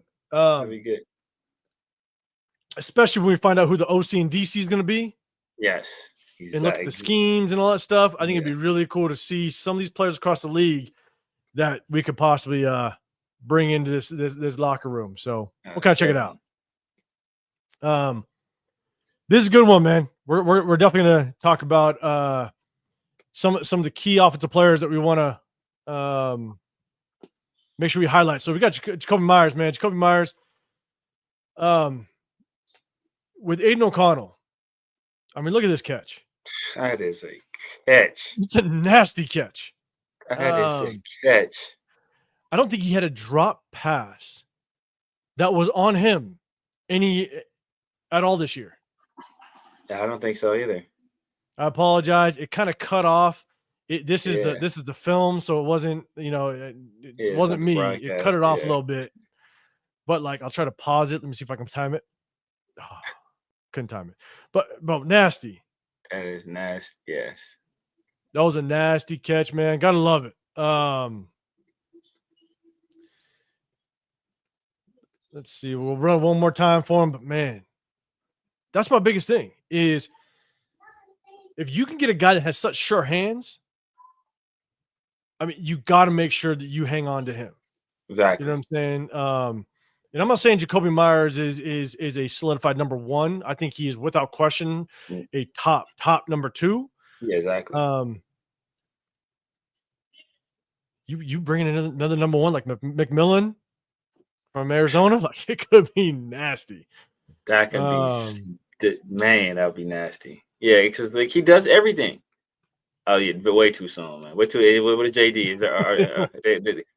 They must have won or something. But yeah, man. Jacoby, he does not only he runs very good routes, has great hands, is great as a blocker, willing to do all the dirty work, and he's great in the locker room. What more could you ask for out of a guy? What more could you ask for out of a guy?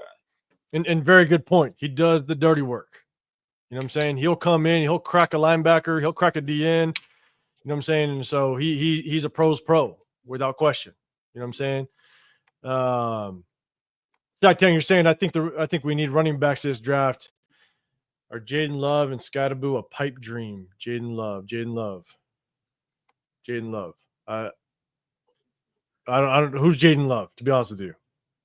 Jaden Love, I don't know Jaden Love. I don't know, to be honest, but I will take a running back start of the third round. Is that is that Notre Dame? Is that Notre Dame? Is that? I don't know. Is that Notre Dame? Let us know, man. Is that Notre Dame? Where's Leo at? That's his team. He would know. Yeah, right. LS, what's happening, brother? Appreciate you checking in, man. We're just so you know, man, we're rocking through the Charger film. Couldn't do it on Sunday. You know how we do it. But I say yes. Say yes, it's Notre Dame. Okay. We're just breaking down some players that, man, maybe we should move off from. Maybe we should, trade for better draft picks. Very limited. You missed LS. You've been with us for a while. You missed our Tyree highlight or lack thereof. You missed it, man. Make sure you go back and check it out with our boy Tyree. But yeah, Sacktown, appreciate you. Notre Dame, cool. Okay. You know who's interesting, and I don't mean to kind of derail this just a little bit. Number 32, that Ohio State running back. I'd be really curious where he goes in the draft. Talking about Trevion? Yeah, that's my guy. I've been singing really? his praises. That's okay. I've been singing his praises for everybody knows that's my guy. That is my guy. He's a home run hitter as a running back and as a receiver. They split him out wide. Yeah, Rick L. He'll run routes. He is a monster. He is a monster. I don't know if he's a bit like your number one back. I think he does better in like a two-back system. But as a change-up guy, that dude is a monster. That dude, like I've been saying for a while, like I would want him. I got you for sure. So I was focusing more like on the quarterback play for the most part. I'm gonna dive more into the college game now that the Raiders are done and all that stuff. But just watching that Ohio State game, because I haven't watched a lot of Ohio State. Oh yeah. I was looking at that kid. I'm like, wait a second. Let me look a little more at this kid. And just the way he kind of popped off a little bit, I'm like, okay, I'm gonna have to pay more attention, because one of the running backs that was high on my radar, I really wanted Ray Davis, but Bucky Irving was high on my radar. At Oregon, right? Yeah. And he's having a heck of a year too.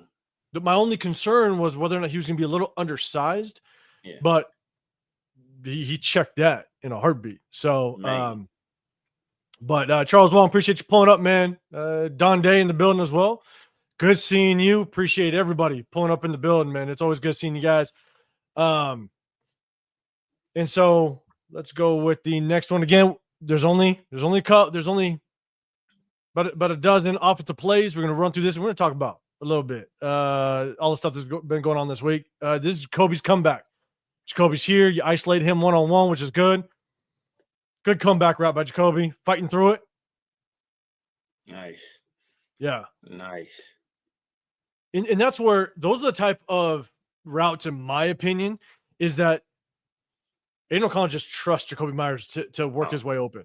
Yeah. He just trusts him.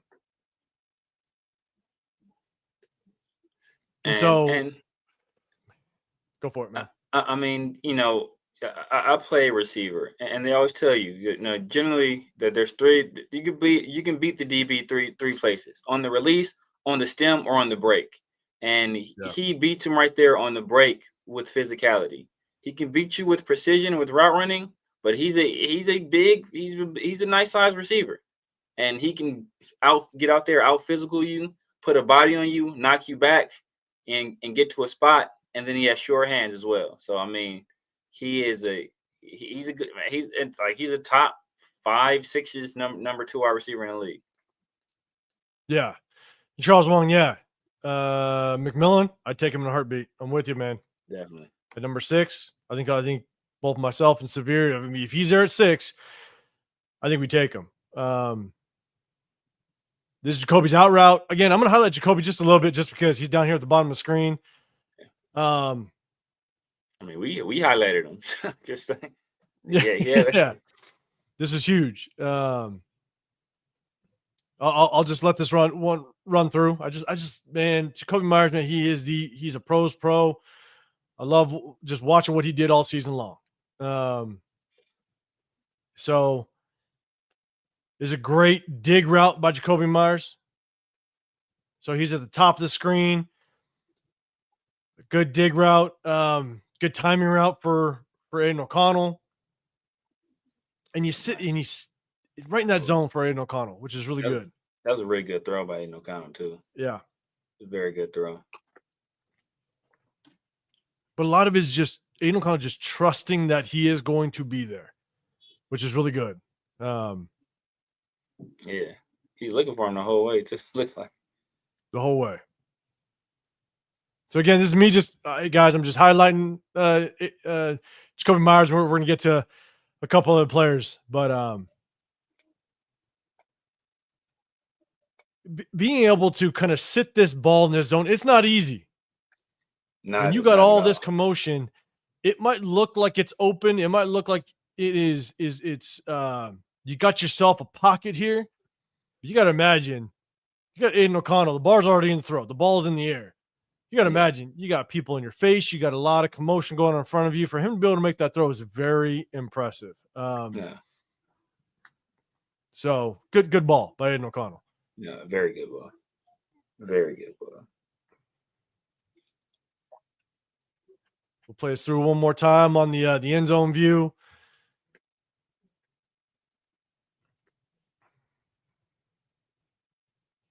Oh, who was that getting handled right there? Is that JPJ throwing somebody, or that JPJ throwing somebody on the ground? Like somebody got thrown on the ground. JPJ here. I think JPJ threw somebody. JPJ Supermaning over somebody. Yes, man. That guy. Yeah. Why don't we get that penalty? Huh? Man. Now that Tom Brady's our owner, maybe exactly. Get that penalty. Maybe. It's like, come on. Look at this. Oh. You're not supposed to be hitting down below the knees at all. Especially right, yeah. You see Tom Brady walking down from the press box. Exactly. About to talk to somebody. Let's see. All right, let's go. All right. Again, just to kind of give you guys just a little bit, for you guys that have been with us since we started this session, right? There's a lot of question marks on our offensive line, right? JPJ's a stud, right? He's going to be the building block, most likely at the center position. You got Colton Miller. Again, Severe, I'm a big Jordan Meredith guy. I think we can build off of him. I'd like for us to get a guard. DJ Glaze, 3rd-round draft pick. I think he's done very well so far. Yeah. But there's question marks. Could we upgrade from him? Severe, you made a very good point. I posted a video and kind of gave you a shout out because you kind of threw this on me. Was you pick up a right tackle in the draft, a stud right tackle, move DJ Glaze down to guard, and now you satisfy that guard position. Dylan Parham either becomes a rotational piece, backup, or you move on from him and you get a stud right tackle. By picking up some of these plays, and chat, let me know what you think. But I really like what DJ Glaze is bringing to the table. Yeah.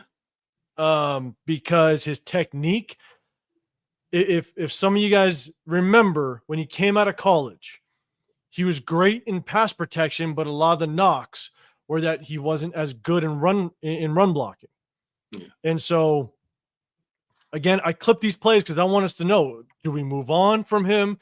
Do we need to prioritize this in the draft, in free agency, so on and so forth? But I want you guys to watch. DJ Glaze is right here at the right tackle, and just his eyes, his awareness through the play, he comes down, and you see it more.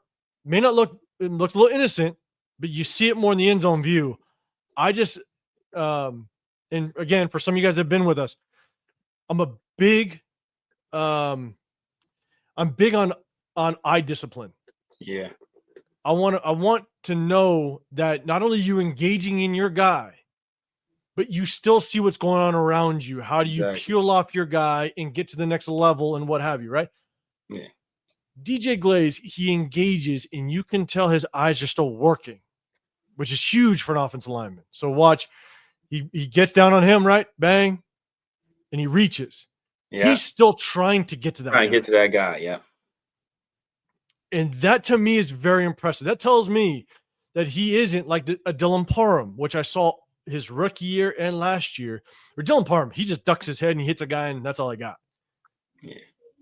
But DJ Glaze, he's still working. His eyes are still working. This tells me that he can still continue to improve, get coached up, and progress in his ability to get better as an offensive lineman. Bang, he's reaching. Yeah. I love it. I love seeing that out of him.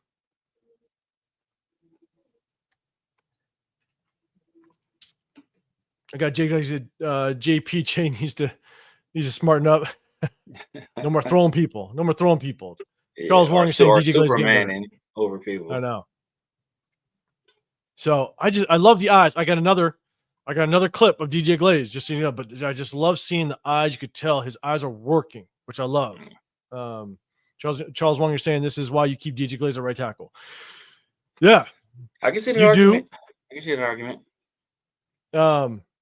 But again, Severe, to your point, if there's someone you can upgrade from and bump him down, because I thought he was going to be a guard in the league. Yeah. That's what I thought he was going to be. A lot of people did. Yeah. So, and this is the next one. We'll keep on DJ Glaze a little bit. So he's at the right tackle at the top of the screen. And J Dog, you're saying Tucker ain't scared of nobody, just saying. Tucker. Trade Tucker. No, he ain't scared of nobody. He just needs to learn how to get open. DJ Glaze at the top. I'm telling you, like, all right. It shows better on the end zone view. But one thing I do want to show it here, right? LS, you're saying I would move DJ. I wouldn't move DJ Glaze. I'd rather move up with their second pick and grab Tate Ratledge or Tyler Booker. I'll check those guys out. I'll definitely check those guys out. Tyler Booker is probably, a lot of people have him as the number one guard in this class. So he may go first round, late first round. Tate Ratledge will probably be there, but Tyler Booker, I think he at Bama. Tate Ratledge, Bama. He'll probably go first round. Now, just know we have the second most salary cap going into next year, and so my biggest thing is I would love to get the top or a top guard next year. Yeah, revamp this offensive line, make sure that we can not only protect our quarterback, but also create running lanes and kill two birds with one stone. We could draft somebody, but I would spend money on this offensive line. That's just me, especially if we end up with a rookie quarterback.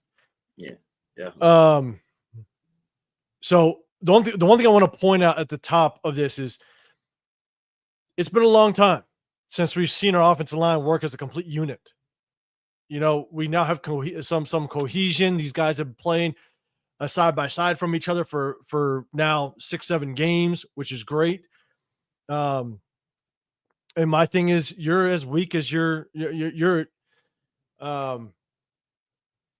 good as your weakest link on the offensive line, right? Yeah. It just takes one to fall off, and now you got a missed block, bang, they're in the backfield. But I love the fact that we sustained our block. I mean, Alexander Mattson doesn't get touched. Yeah, exactly. I love the fact that everybody sustained their block. It's impressive, especially at this level. But DJ Glaze, man, I want you guys to see just how DJ Glaze works his way up the field. He's right here. Again, it just shows he's active with his eyes. He gets a good jump, keeps working. Yeah. And look at this Jacoby. Is where and look at Jacoby and Michael Mayer out there as well, doing good work. And it takes all 11 on the run play. Yeah. Michael Mayer here. Jacoby Myers up top.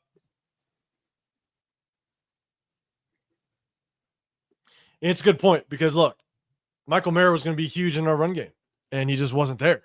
Unfortunately, you know, he had his situation. But DJ Glaze, you watch him, and I'm gonna try to pause it as we work through. He does a hell of a job. He gets his feet in the right spot, right? Bang, moves. Now he knows he's got leverage. Look at his eyes. I don't know if you guys can see the stripe on his helmet. You see him. He's looking. Yeah. He's looking for linebacker Eddie. He already knows I got leverage on my guy. And so he now knows my eyes are going to go to second level. Yeah. Or anybody that's either twisting down, coming through. He understands. I got leverage on my guy. I'm engaged. Look at the strap on his helmet. He's already looking at linebacker. Yes. And so he moves with it, and bang, he's reaching. Like, to me, I love it. I was never a lineman. I was a running back as a youth kid, but I was mainly a linebacker. And emergency quarterback too. Emergency quarterback as well. one play emergency quarterback. But like these are the type of things that I'm a big advocate of building the trenches, and to see him work, knowing that he understood, he got leverage on his guy, and his eyes were on that linebacker, and his Deion Deion Henley, which I was a fan of. Love Yeah, I Deion was Henley. too. I watched Washington State, right? Yeah. Yeah. Not only does he have his left arm extended to help Dylan Parham, he now is fully focused on getting to the second level and getting to the linebacker. I'm telling you, like, this is something we can grow on. And so, again, we look at draft, we look at free agency. How do we want to work this offensive line to make it as good as it possibly can be for a potential rookie quarterback? Sacktown Raider Mac, man, I appreciate you. I appreciate the super chat, man. Said my bad. It's Jeremiah Love from Notre Dame. Yes. Jeremiah Love from Notre Dame. I'm telling you, hey, Leo is stoked. Oh yes, you know he is. Leo is stoked about he is. About his Notre Dame. It's going to be interesting to see Notre Dame versus Ohio State. It's going to make for a good game. It really is. I think it will for a little bit. And then I think it could get nasty later on. No, Notre Dame has. I mean, they're a tough nosed defense, defensive minded football team. I just think that Riley Leonard has to come to play, man. If he doesn't come to play, it's gonna be a long day for them, man. Because I think so. Smith, I think Notre Dame's defense is going to help kind of keep them in the game. Yeah. And can make it possibly a low scoring game, but I'll be honest, I don't know. I don't focus enough on college football as a whole. So that's just me.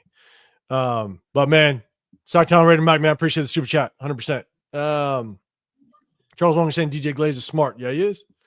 Yeah. He definitely looking like a smart kid. Absolutely. And so let's see right away. You're saying it's official 23-20 Commanders. So Commanders pulled it off. They pulled it off. So good job, my guy CJ, he won the playoff game as a rookie. Jaden Daniels, he won the playoff game as a rookie as well, man. It's official. CJ Stroud now has as many playoff wins as Kirk Cousins and Dak Prescott combined. And Jaden Daniels has as many career playoff wins as Kirk Cousins and Dak Prescott. Kirk Cousins has one, Dak Prescott has one, Jaden Daniels now has one as well. Dang, so it looks like, Steve, what's happening, man? Appreciate you pulling up. You're saying it looks like did the field goal basically like hit the uprights and go in? That's what I'm thinking. Goodness. So, but hey, Washington in the next round, man. It'll make some good football, 100%. Yeah, definitely. So hey, all right, we'll point out Aiden O'Connell's pick. Hey, Steve, appreciate you pulling up, man. Oh. There was a lot of people saying it was Aiden O'Connell's fault. It was, miscommunication. This is a better view of it. It's tough, but I think for me, Aiden O'Connell he's not able to just get his feet set. Yeah. And communication might have been just be off, but man, it's an off throw. Yeah, it is. It's an off throw. Hey, he was tough right there. The DJ Glaze, he was basically in his lap. Joey Bosa, he's one of the best in the league. So he sees a rookie in front of him. He's going to try and give him the business. So Aiden O'Connell, he was trying to drifting away. Ideally, you don't want Aiden O'Connell drifting away from any throws, and then you see it's inaccurate. It's tough. That's tough. It's tough, and we'll go back to just kind of the sky view and take a look. I mean, it's not a lot of open downfield. Yeah, which is tough. You got a lot of seams going on. You got Michael Merrick kind of trying to get in between that, in between the safeties. That's tough. You could have sat it kind of right here. Yeah. And push him to the middle, which good quarterbacks do. Yeah. We saw him make a play like that earlier. Yeah. Of the play to Jacoby earlier. He was able to do it. So, but I think he just, so we talked about it before a little bit I think it was maybe not last week, but the week before that. Might have been the Jags game, maybe.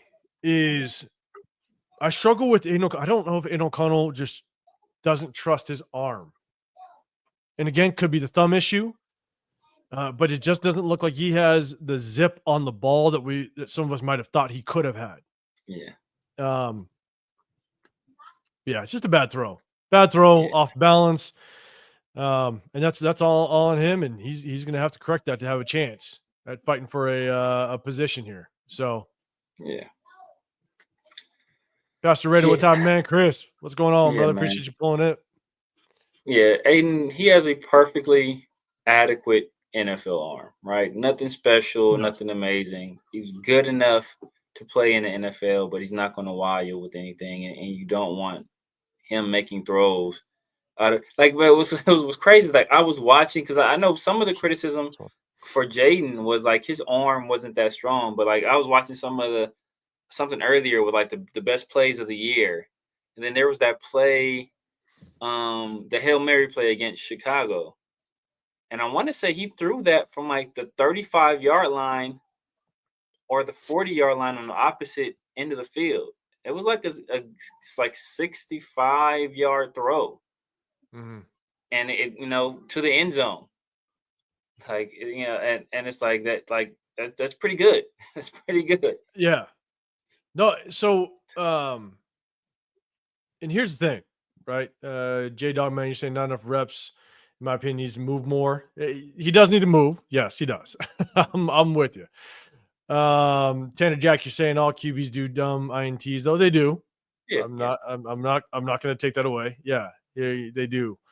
And I don't think that was a dumb play. I just think that it was a good decision. It's just he didn't have the requisite athleticism or arm to make that kind of throw. I don't think it was a bad decision. Yeah, and you're also saying that AOC has a good arm, and I'm not saying like it's tough though, but the good arm is in question sometimes. And we broke down the film last time, and there was one where it was just a horrible throw. I think it was Jacoby Myers, and it was just so underthrown. Yeah. And it should have been a throw that he could have put on the money, and it was just weird. And to me, I felt like, again, someone in the chat mentioned his thumb, and the thumb injury was on his throwing arm. So I don't know if that is still bothering him, and it very well could be. So I'm not going to grip the ball. Yeah, like I'm not going to take like I broke both my thumbs. Little side story. I broke both my thumbs. One, I was being stupid.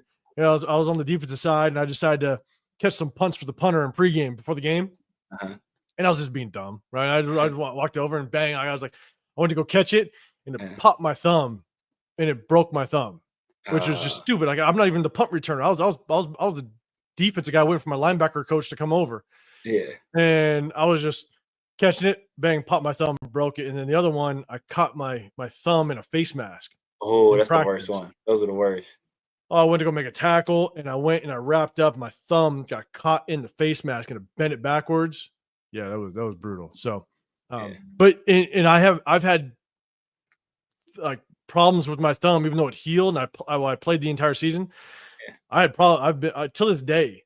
Like my wife would be like, "Hey, my shoulders are rough." She knows I can only, rub the shoulders for like 5 minutes, and my thumbs give way. Like, it's bad. It still hits me till this day. So, she knows it. So you get a pass. Yeah, exactly. Or I just play it off real good. So let's do this. I just want to make sure I get to everybody in the chat. Make sure you guys hit that hashtag Raiders, and then hit those comments just so it kind of catches my eye. What's going on, Raider? What's that? What's happening?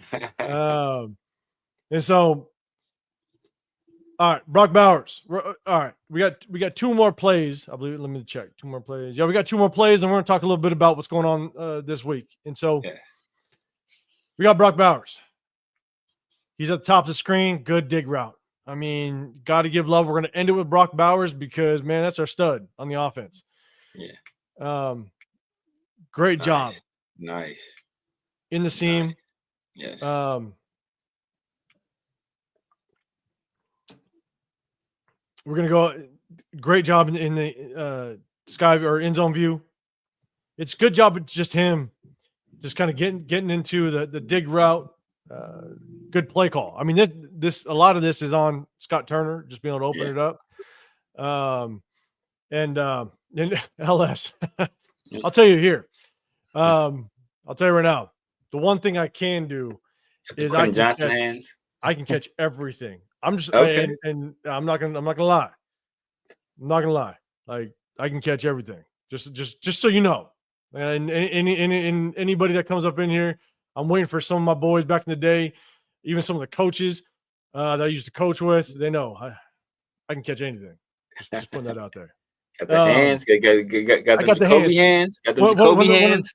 One of the jokes you say is like, "What are these? Yeah. What do I got? Yeah, I got hands. I got hands. That's all it is."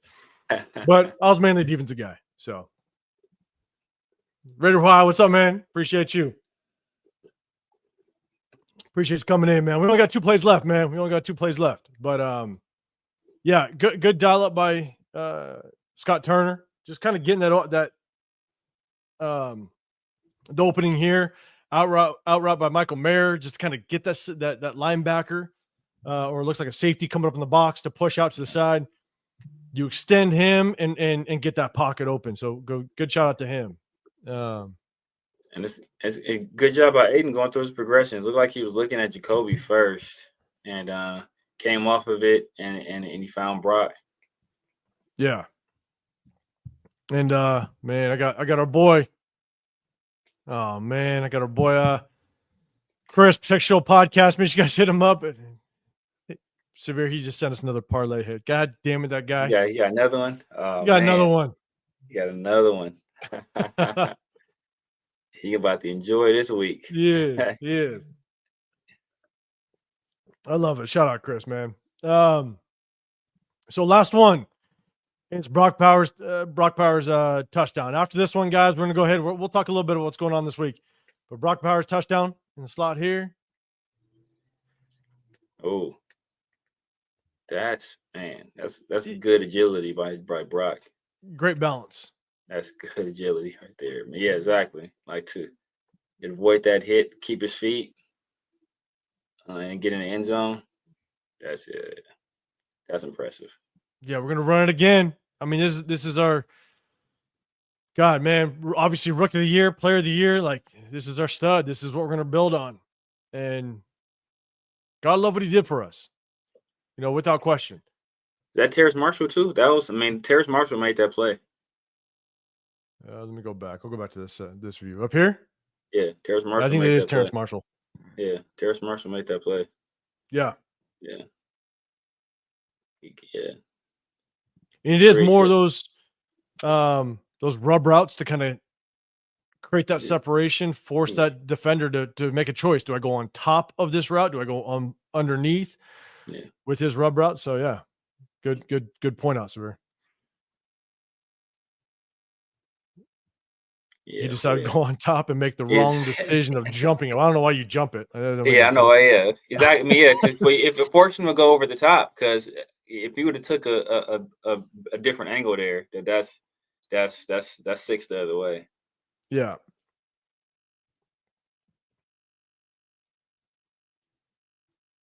Yeah. And J Dog, he's like, I don't like that throw, hospital ball. I mean, it could have been, but yeah, I see what you're saying. Yeah, could have been. Yeah, man. And like we had 3 generational rookie years this year. You think about what Brock did from the tight end position. Think about what Malik Neighbors did. For a portion of this game, Malik Neighbors had the all-time rookie record for receptions in the season. And I think Malik Neighbors missed 2 games, I want to say. So, and then what Brian Thomas did with Jacksonville. I mean, we had 3 guys, and Brian Thomas was one of my top pass catchers.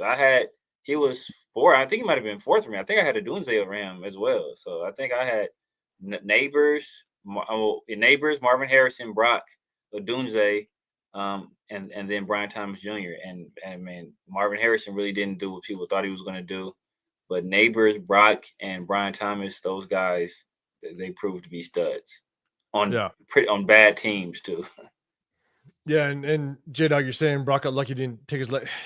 The defender should take his legs out. I hate that hit, but yeah, should have taken his legs out. Yeah. I'm with you, but he went for the pick for some reason. I'm not sure why you go for the pick from that angle, but I'm with you. Yeah, man. That ends our film session of the season. We're gonna end it with our boy Brock Bowers. I mean, it's a good way to end it. Just showing him, showcasing what he's done for us all season long, making those catches, getting that end zone, man.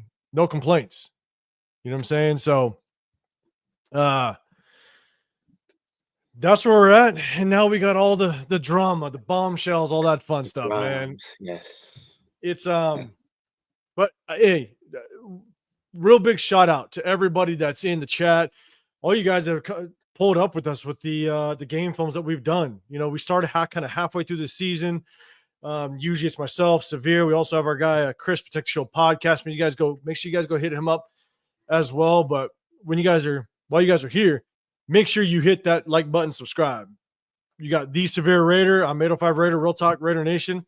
Hit that like button, subscribe, man. It definitely helps us out, and we definitely appreciate it. We're gonna be hitting you guys all season long, or all off season long. But a couple big topics. One, we talked a little bit about just kind of some of the hirings, you know, during the week. Tom Telesco, he's out. We talked about just what makes us a little bit better than some of the other organizations, possibly. But here's my question, man. There's been some reports that Deion Sanders is reaching out. I know we're swinging for the fences. We are. And real quick in chat, let me know, would you guys, if you're not high on Ben Johnson, would you guys be open with Deion Sanders coming to the Raiders and being the head coach? Let me know. Let me know in the chat. But Severe, I want to get your opinion. I kind of put my take on one of the videos that I dropped, but I didn't really get into too much detail. But what's your take, man? If we couldn't snag a top tier guy when it comes to the head coaching hire, what's your thoughts on Deion Sanders on whether or not he comes and coaches with us? No, I mean, you know, I love Deion as a player. I love what Deion is doing for the college game. I think he's bringing a lot of attention. I love what he's doing for the Colorado program. Program has been down and out for years, irrelevant, you know, an afterthought in college football, and he's, you know, bringing some joy, some happiness to that fan base. But I do not think he is an NFL head coach at this moment. I would rather, you know, first of all, I want somebody younger. I would prefer somebody on the offensive side of the ball as well, for reasons we've kind of talked about in the past. You know, I think Deion's a great personality. If he wants to be a part of an organization in some capacity, you know, do some front office work, something like that, I think that's something that fits him. I think that fits his skill set, his personality tremendously. But I do not think he's an NFL head coach, in my opinion. Yeah, I'm with you. And to everybody's Tanner Jack, I think J Dog, you're saying that report saying that the Raiders don't want him, and I saw those reports 100%. But I'm with you. Even if the Raiders were interested, I wouldn't want him. And reason being is because it remains to be seen just really how successful he's going to be in Colorado. If Shadir's gone, right? Shador goes to the draft. You know, one of the things that I've paid attention to is some really high caliber players that have gone to the coaching scene, and they've talked a lot about the difference between college players and NFL players, and how they actually react and respect some of the Hall of Fame players or, you know, high caliber players, right? So they're basically saying, like, look, like, the NFL is a completely different game. College players still are enamored over Hall of Fame players, guys that play in the NFL. But NFL players, you get a very small percentage that could care less if you shook hands with Deion Sanders, care less if you shook hands with Tom Brady. You know, they'd be excited about it, but it's not going to dictate whether or not they're going to go to an organization or be excited to go to an organization. Exactly. And so I'm not saying that it doesn't move the needle a little bit, But at the same time, I just don't know if Deion Sanders is going to make any difference in the NFL. I think he's good at the college level, but it remains to be seen how successful he's going to be once Shadur's gone, once the talent that he brought from Jackson State over, because it's Colorado. You're not playing top-tier talent across the board. It's not like you're in the SEC or some of these major conferences where you need to battle day in and day out. Like you're at Colorado. Yeah. And I'm telling you, the NIL is throwing a whole wrench into this whole thing. Oh yeah, definitely. You know what I'm saying? And so I think that's why Nick Saban left. He's like, screw this. Yeah. I got my dynasty. I got my my records. I'm out.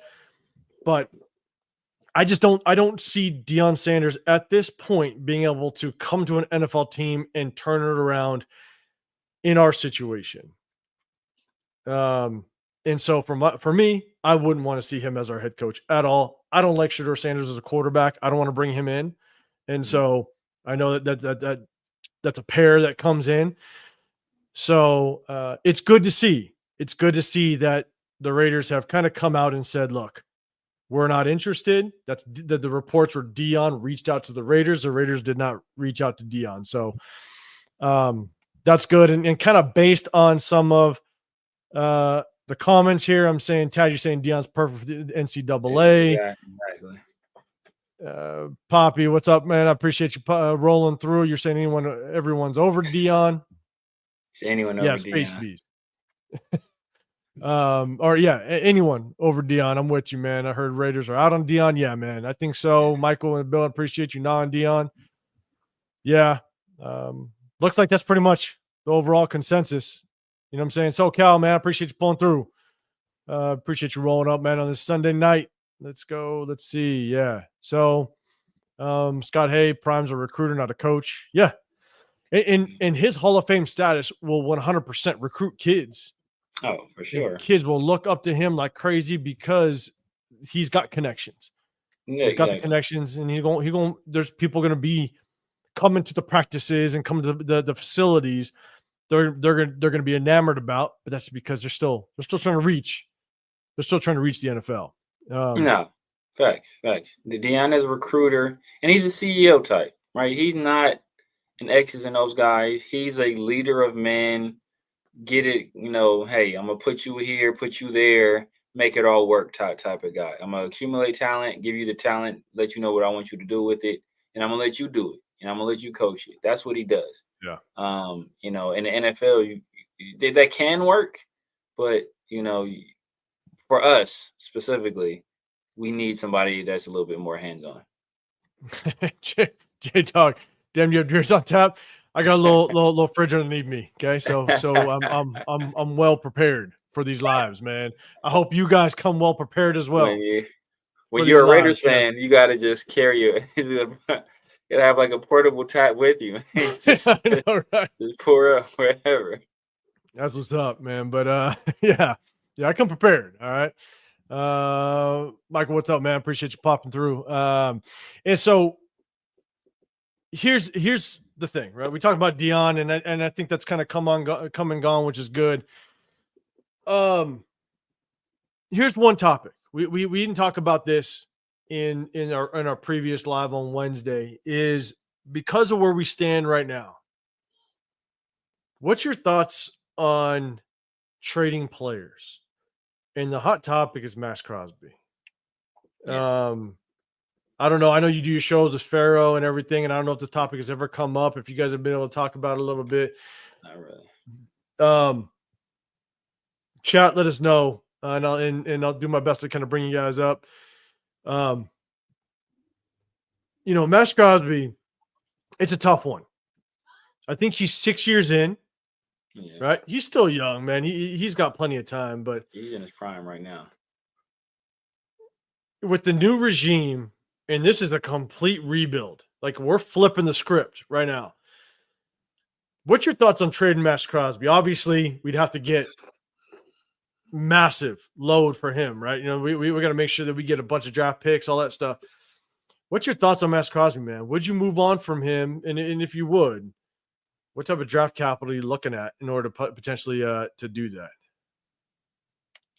I prefer not to trade Max, but I would understand if they did, because this could be a situation where it's a complete teardown, where you strip everything down to the studs, you start all the way over. So if they elected to do that, I would understand, but I'd prefer not to do it. I think he is a foundational piece, not only for what he does on the field, but for the tone and tempo that he sets off the field, his work ethic, showing up every day, 6 a.m., how he takes care of his body, his diet, his working out, all of that stuff. I think that's he's the prototype in terms of that stuff. And that's the guy you want in your organization, kind of leading others in that same manner. And I think that's something that he talked about previously. Well, I want to say it's when PG, I think it was PG that put him on there, where he was like, you know what, hey, it's great that you do it yourself, but kind of what are you doing with your group, your position group? So now all those guys were kind of on that same kind of note, where they're staying after practice, working extra, doing the little things. So I prefer not to do it, but like I said, I would understand if they did, especially if there was a Godfather offer there. If there was an offer we couldn't refuse, it would take a Mac type offer. It would take like 3 first. Right. It would take that kind of deal for me to move. And who was to say that like the perfect team to do it would have been after Detroit lost Aiden Hutchinson earlier. You could have extracted 3 first-round picks out of those guys. I think they would have been open to it. That ship is sailed. Trade deadline is passed, and they'll be getting Aiden back next year. But I as long as we trade him to a winning situation, and we got a big haul, I would understand it. I don't want them to trade him to a losing team for a bunch of picks. No, I don't want us to do them dirty like that. But if we were going to get a good enough deal, I'm open to it. Yeah, no, I'm with you. Real quick, Howard, you're saying question. And this is our previous topic. Should we just overlook the Thomas Shador mentorship? Honestly, I don't know how strong that truly is, to be honest with you. I don't know if it's enough to be like, I want Shador Sanders in the building. He worked with them. They had time, and it remains to be seen on how strong that relationship is to where he wants to bring him in. We'll figure that out. I don't know. None of us know just what that entails. But I mean, if they're saying that they don't want Deion and there's no interest, then kind of who knows what happens with that. But I think that kind of remains to be seen, to be honest. I'm not going to sugarcoat shit and be like and make you think that I know what the hell's going on now. I have no clue what that looks like. But definitely something to keep our mind on if we can't get a quarterback that we want. Definitely. Yeah, I thought Brady was Shador, the living legend. I thought Brady was Shador guy. Yeah. I think he is too, but how much of a Shador guy, that kind of remains to be seen. Exactly. So for me, like, I'm with you, Severe. Like, look, I don't want Maxx to go anywhere. I don't. But I think it's one of those things where we are we flipped the script on everything. We got rid of AP, got rid of Tom Telesco. And here's the thing is, at this point right now, what is the true direction? I mean, Ben Johnson can come in and be like, hey, I want the capital to be able to jump up in the draft. Get me the draft picks. Yeah. And is that what is going to move the needle on whether or not Ben Johnson gets here? Yeah. Like that would be the biggest question is would you take, and again, this is just hypothetical. I'm not throwing it out there like this is what the situation is, but could Ben Johnson say, hey, I want more draft capital? And they're saying, hey, we'll trade away Maxx Crosby for 2 first rounds. There you go. Would you take 2 first rounds in Ben Johnson and move on from Maxx Crosby? Yeah. Like that's the hard part is trying to figure out what is that trade-off. And I think there was, there was one comment. It basically was, so I'm trying to find it. It basically said like, Maxx Crosby is there. It is. Sacktown Raider Mike is saying draft picks aren't guaranteed. Max is. I'm with you. Yeah. You know what I'm saying? It's just where do we go from here, knowing that I think they are flipping the script on everything. So that's gonna be tough. But then with Max, and then now we got other players, and I think we all kind of came to the same conclusion. Severe, I think one piece that we can potentially trade on for the right price, maybe draft capital. There's our boy Jack Jones. If we were to put Jack Jones on the table and try to move on from him, what would you ask for? What draft capital? What type of round would you think? One, would you ask, but two, do you think we could actually get for him? Because I would be okay with moving on from Jack Jones. Conditional sixth, probably. Conditional sixth based on playing time or starts. We could probably get that. You know, he was drafted third round? His third round draft pick, I believe. He has 2 years left on his deal. I think it's just one. I think it's just next year. 1 year. Oh yeah. So yeah, I mean, yeah, we'd be lucky to get a conditional six. You know, I wouldn't. That's probably the ceiling. You know, we probably wouldn't get more than a seventh, but conditional six I'd be good with. And I think that's probably the best we'd get for him. Honestly, I think the best we'd get is possibly a sixth for him, just given the fact that he's got a lot of good tape, given the fact that he's got those pick sixes and he shows that athleticism. But he also shows, like we just showed in the game film, that he's very undisciplined at the same time. And so he still has a long way to go. And so let's do this. You know, we're swinging for the fences at this point, man. What you're feeling? This is kind of what we're going to end with. We've been riding here for about 2 hours, man. I appreciate everybody in the building. Make sure you hit that like button and subscribe. The Severe Raider. I'm Real Talk Raider Nation, 805 Raider. Make sure you guys hit that like button. Appreciate everybody that's pulled through with us on this Sunday night. But and Raider G, appreciate you pulling up. Let me know who is your top guy that you want to go after. But also, if you could pick a veteran, there's a lot of people that are talking about Pete Carroll. You got other people, other veteran coaches. If you could pick who's your top guy, in addition to that, if we couldn't get the top guy and move to the veteran, what's your veteran pick as a coach? So our top guy is obviously the top guy is Ben Johnson. I mean, I think it's everybody's top guy. Bobby Slowick is a guy I like. I know they've kind of, you know, the Houston Texans are taking a step back, so his name isn't as hot as it was last year. But also a guy I like. If I had to go veteran, man, that's rough. I'd probably go Brian Flores. Yeah. I mean, Pete Carroll is a guy I know people like him. Only way I do Pete Carroll is if we had like a coaching waiting type situation where we identify somebody or he knew somebody like, you know what, this guy has potential. I think he can be a future head coach. I'll be the head coach now. He'll be my offensive coordinator or defensive coordinator and associate head coach, and he gets groomed in that way. That ironically, that would have probably been a perfect setup for Antonio Pierce had we not hired him already. And then a guy I like, he probably won't get hired this cycle, but Mike LaFleur. He's the brother of Matt LaFleur. He is currently the offensive coordinator with the Rams, which is the position that Matt LaFleur held before going to Tennessee for a year and then being subsequently hired as a coach of the Green Bay Packers. I think he's a guy. People off the Sean McVay tree, they're doing pretty well. They're doing pretty well. Yeah, I think the overall consensus, right? Because we've gutted everything, I think without question, it's Ben Johnson. You swing for the fences, you get him in. It's always a risk with a younger rookie head coach, but you gotta have the patience. Once you bring him in the building, bring the patience. Now we can truly give that 3-year process.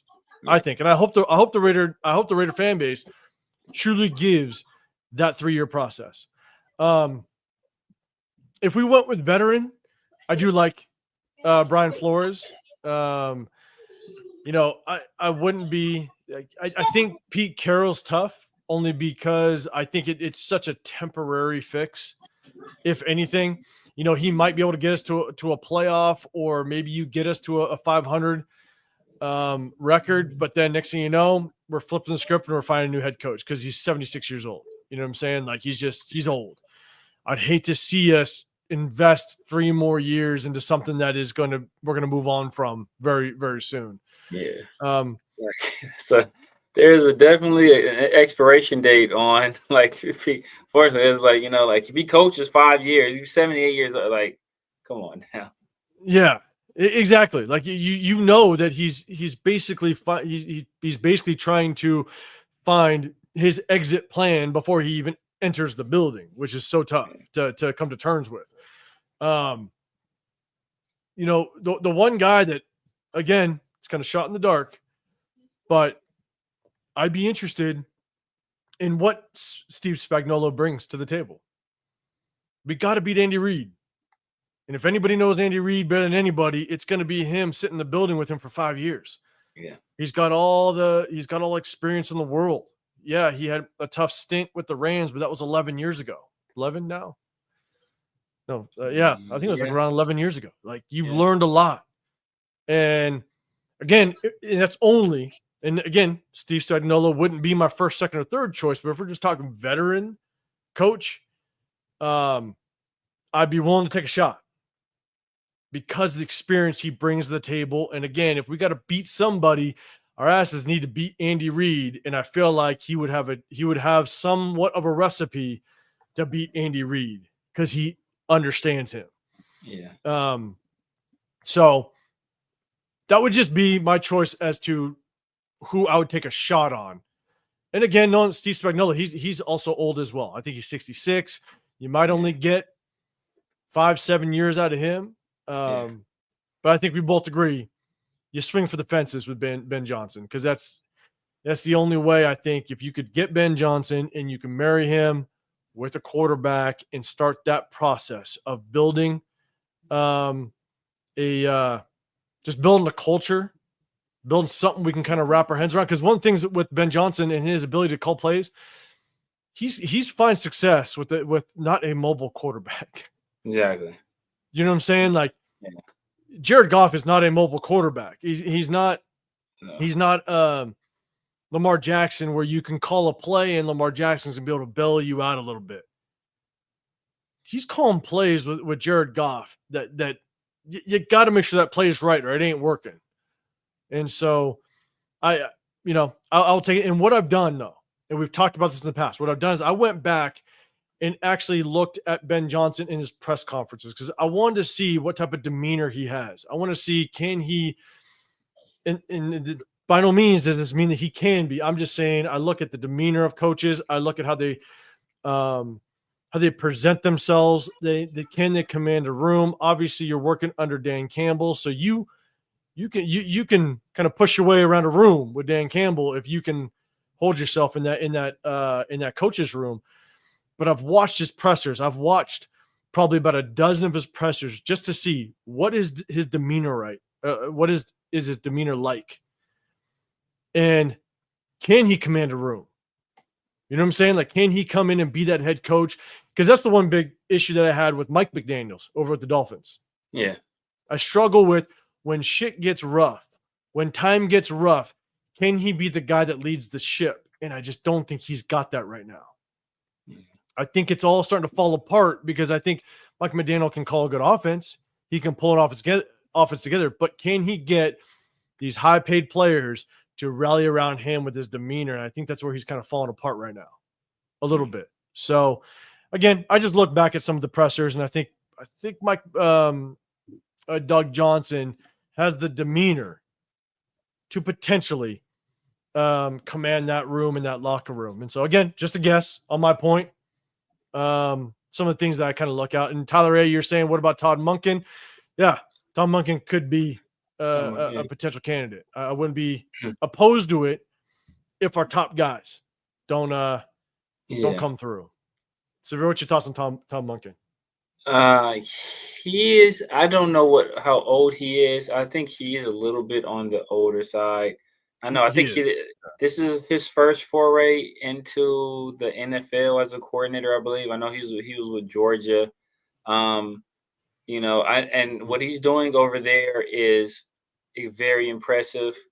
But I will say that life is a little bit different when you don't have Lamar Jackson and Derrick Henry, and Isaiah Likely and Mark Andrews and Zay Flowers. Like things change a little bit. So, I know it looks good right now, but what does that look like with a lot less talent? And another guy that's getting a lot of 59. That's not too bad then. 59, that's not bad. That's actually not bad. That's pretty good. He's only not much older than Antonio Pierce. It's not bad. He just looks old.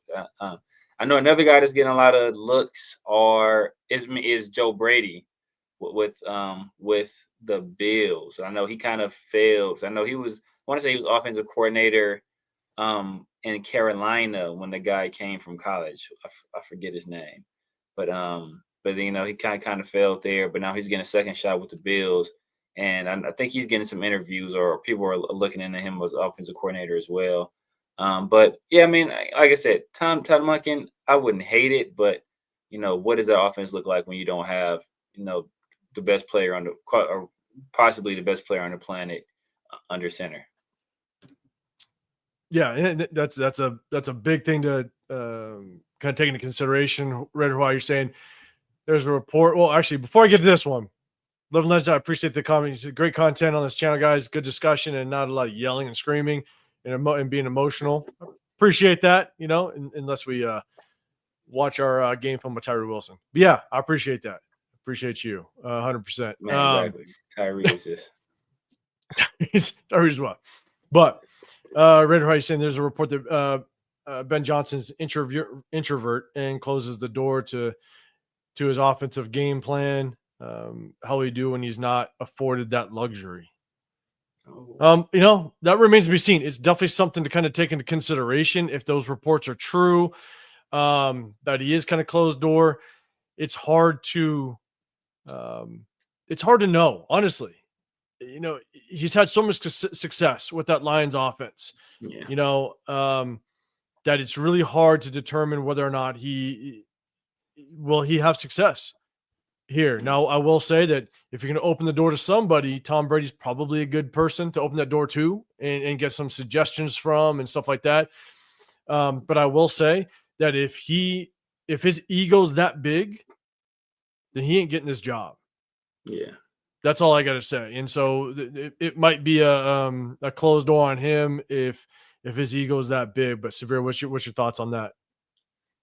I haven't watched any of his pressers. From the outside looking in, he looks like somebody that's kind of, I don't want to say meek, but somebody that's like mild mannered, kind of soft spoken. But like I said, that's what he looks like. I haven't seen in any of his pressers or anything like you have. So if you say you've seen, as you say, you watched 12, and he seems to have what it takes, then hey, I think that's, if you can handle the media, even though it is the media in Detroit, so it's not like it's a little bit of a different animal, but still, if you can handle the media, I think he'll be solid. What will be a good, because there's a very good chance they'll go to the Super Bowl. What will be good is how he handles the media during the NFC Championship game if they get there, or during the Super Bowl, because media, it's a frenzy during those times. So we kind of see how he handles it then. That will give us a little bit of a gauge of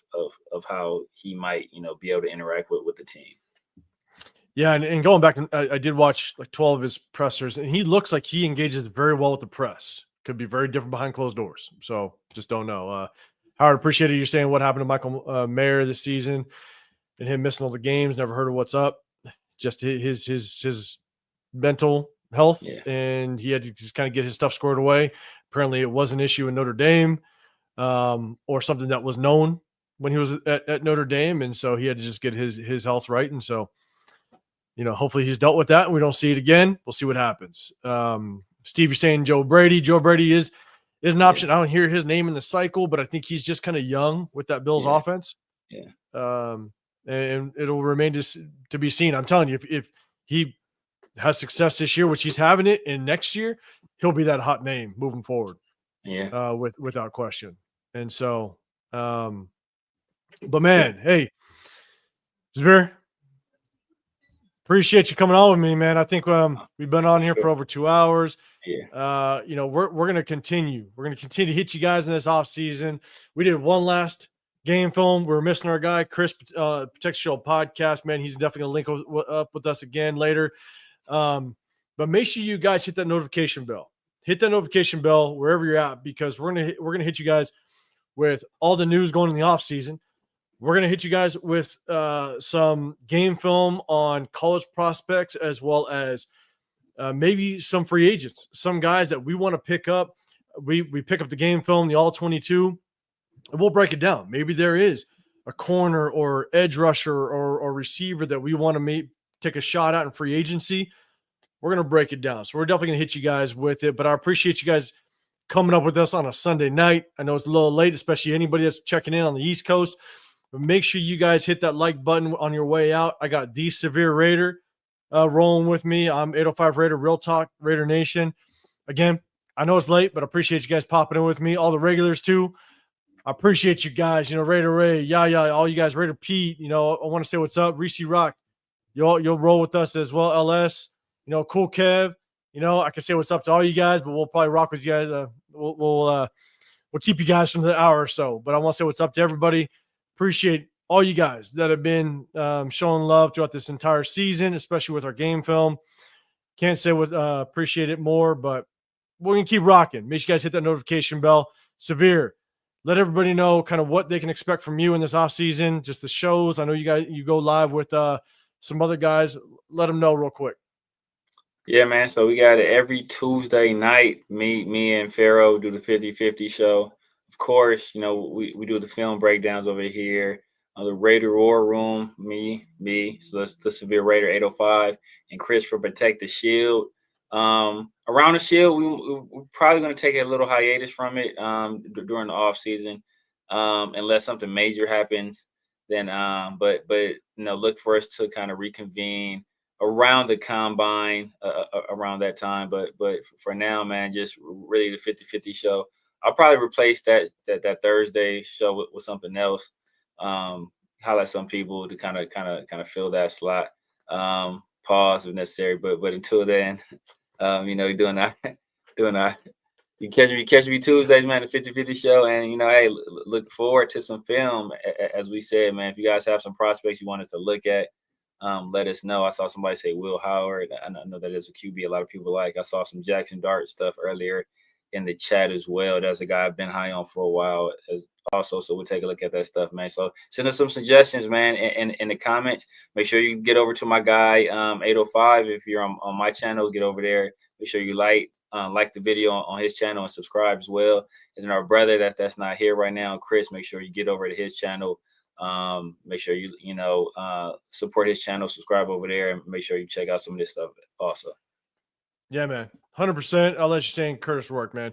We're going to break down some film 100%. Yeah. But yeah, make sure you guys hit that like button and subscribe. On my channel, I just do some videos and stuff, but then I jump on with my guys so I can kind of give a little more detail outside the videos. I don't want to bore you with the 30-minute video, but this is my ability. This is my time to be able to expand a little bit on what I want to talk about and give some more details on my insight. But I love engaging with the chat, man. I love you guys. You guys are always, fire. You guys are make sure you guys keep us entertained with it. And Steve, you're in the show right, man, with the super chat. I appreciate you. Ben Johnson is the one. I will not be responsible and prepare myself for the hire a special teams coach, a coordinator. Yeah, man, he is the one. He is the one, and you're swinging for the fences. You better swing. You gutted this whole thing to make it happen. You know what I'm saying? Right. So, but Steve, man, I appreciate the super chat. 100%. I appreciate everybody in the building. SoCal as well, man. You always roll through as well. So, hey, have a great rest of your weekend. Have a great rest of your Sunday. Make sure you guys hit that like button on the way out, and we'll see you guys on the next one. We're out.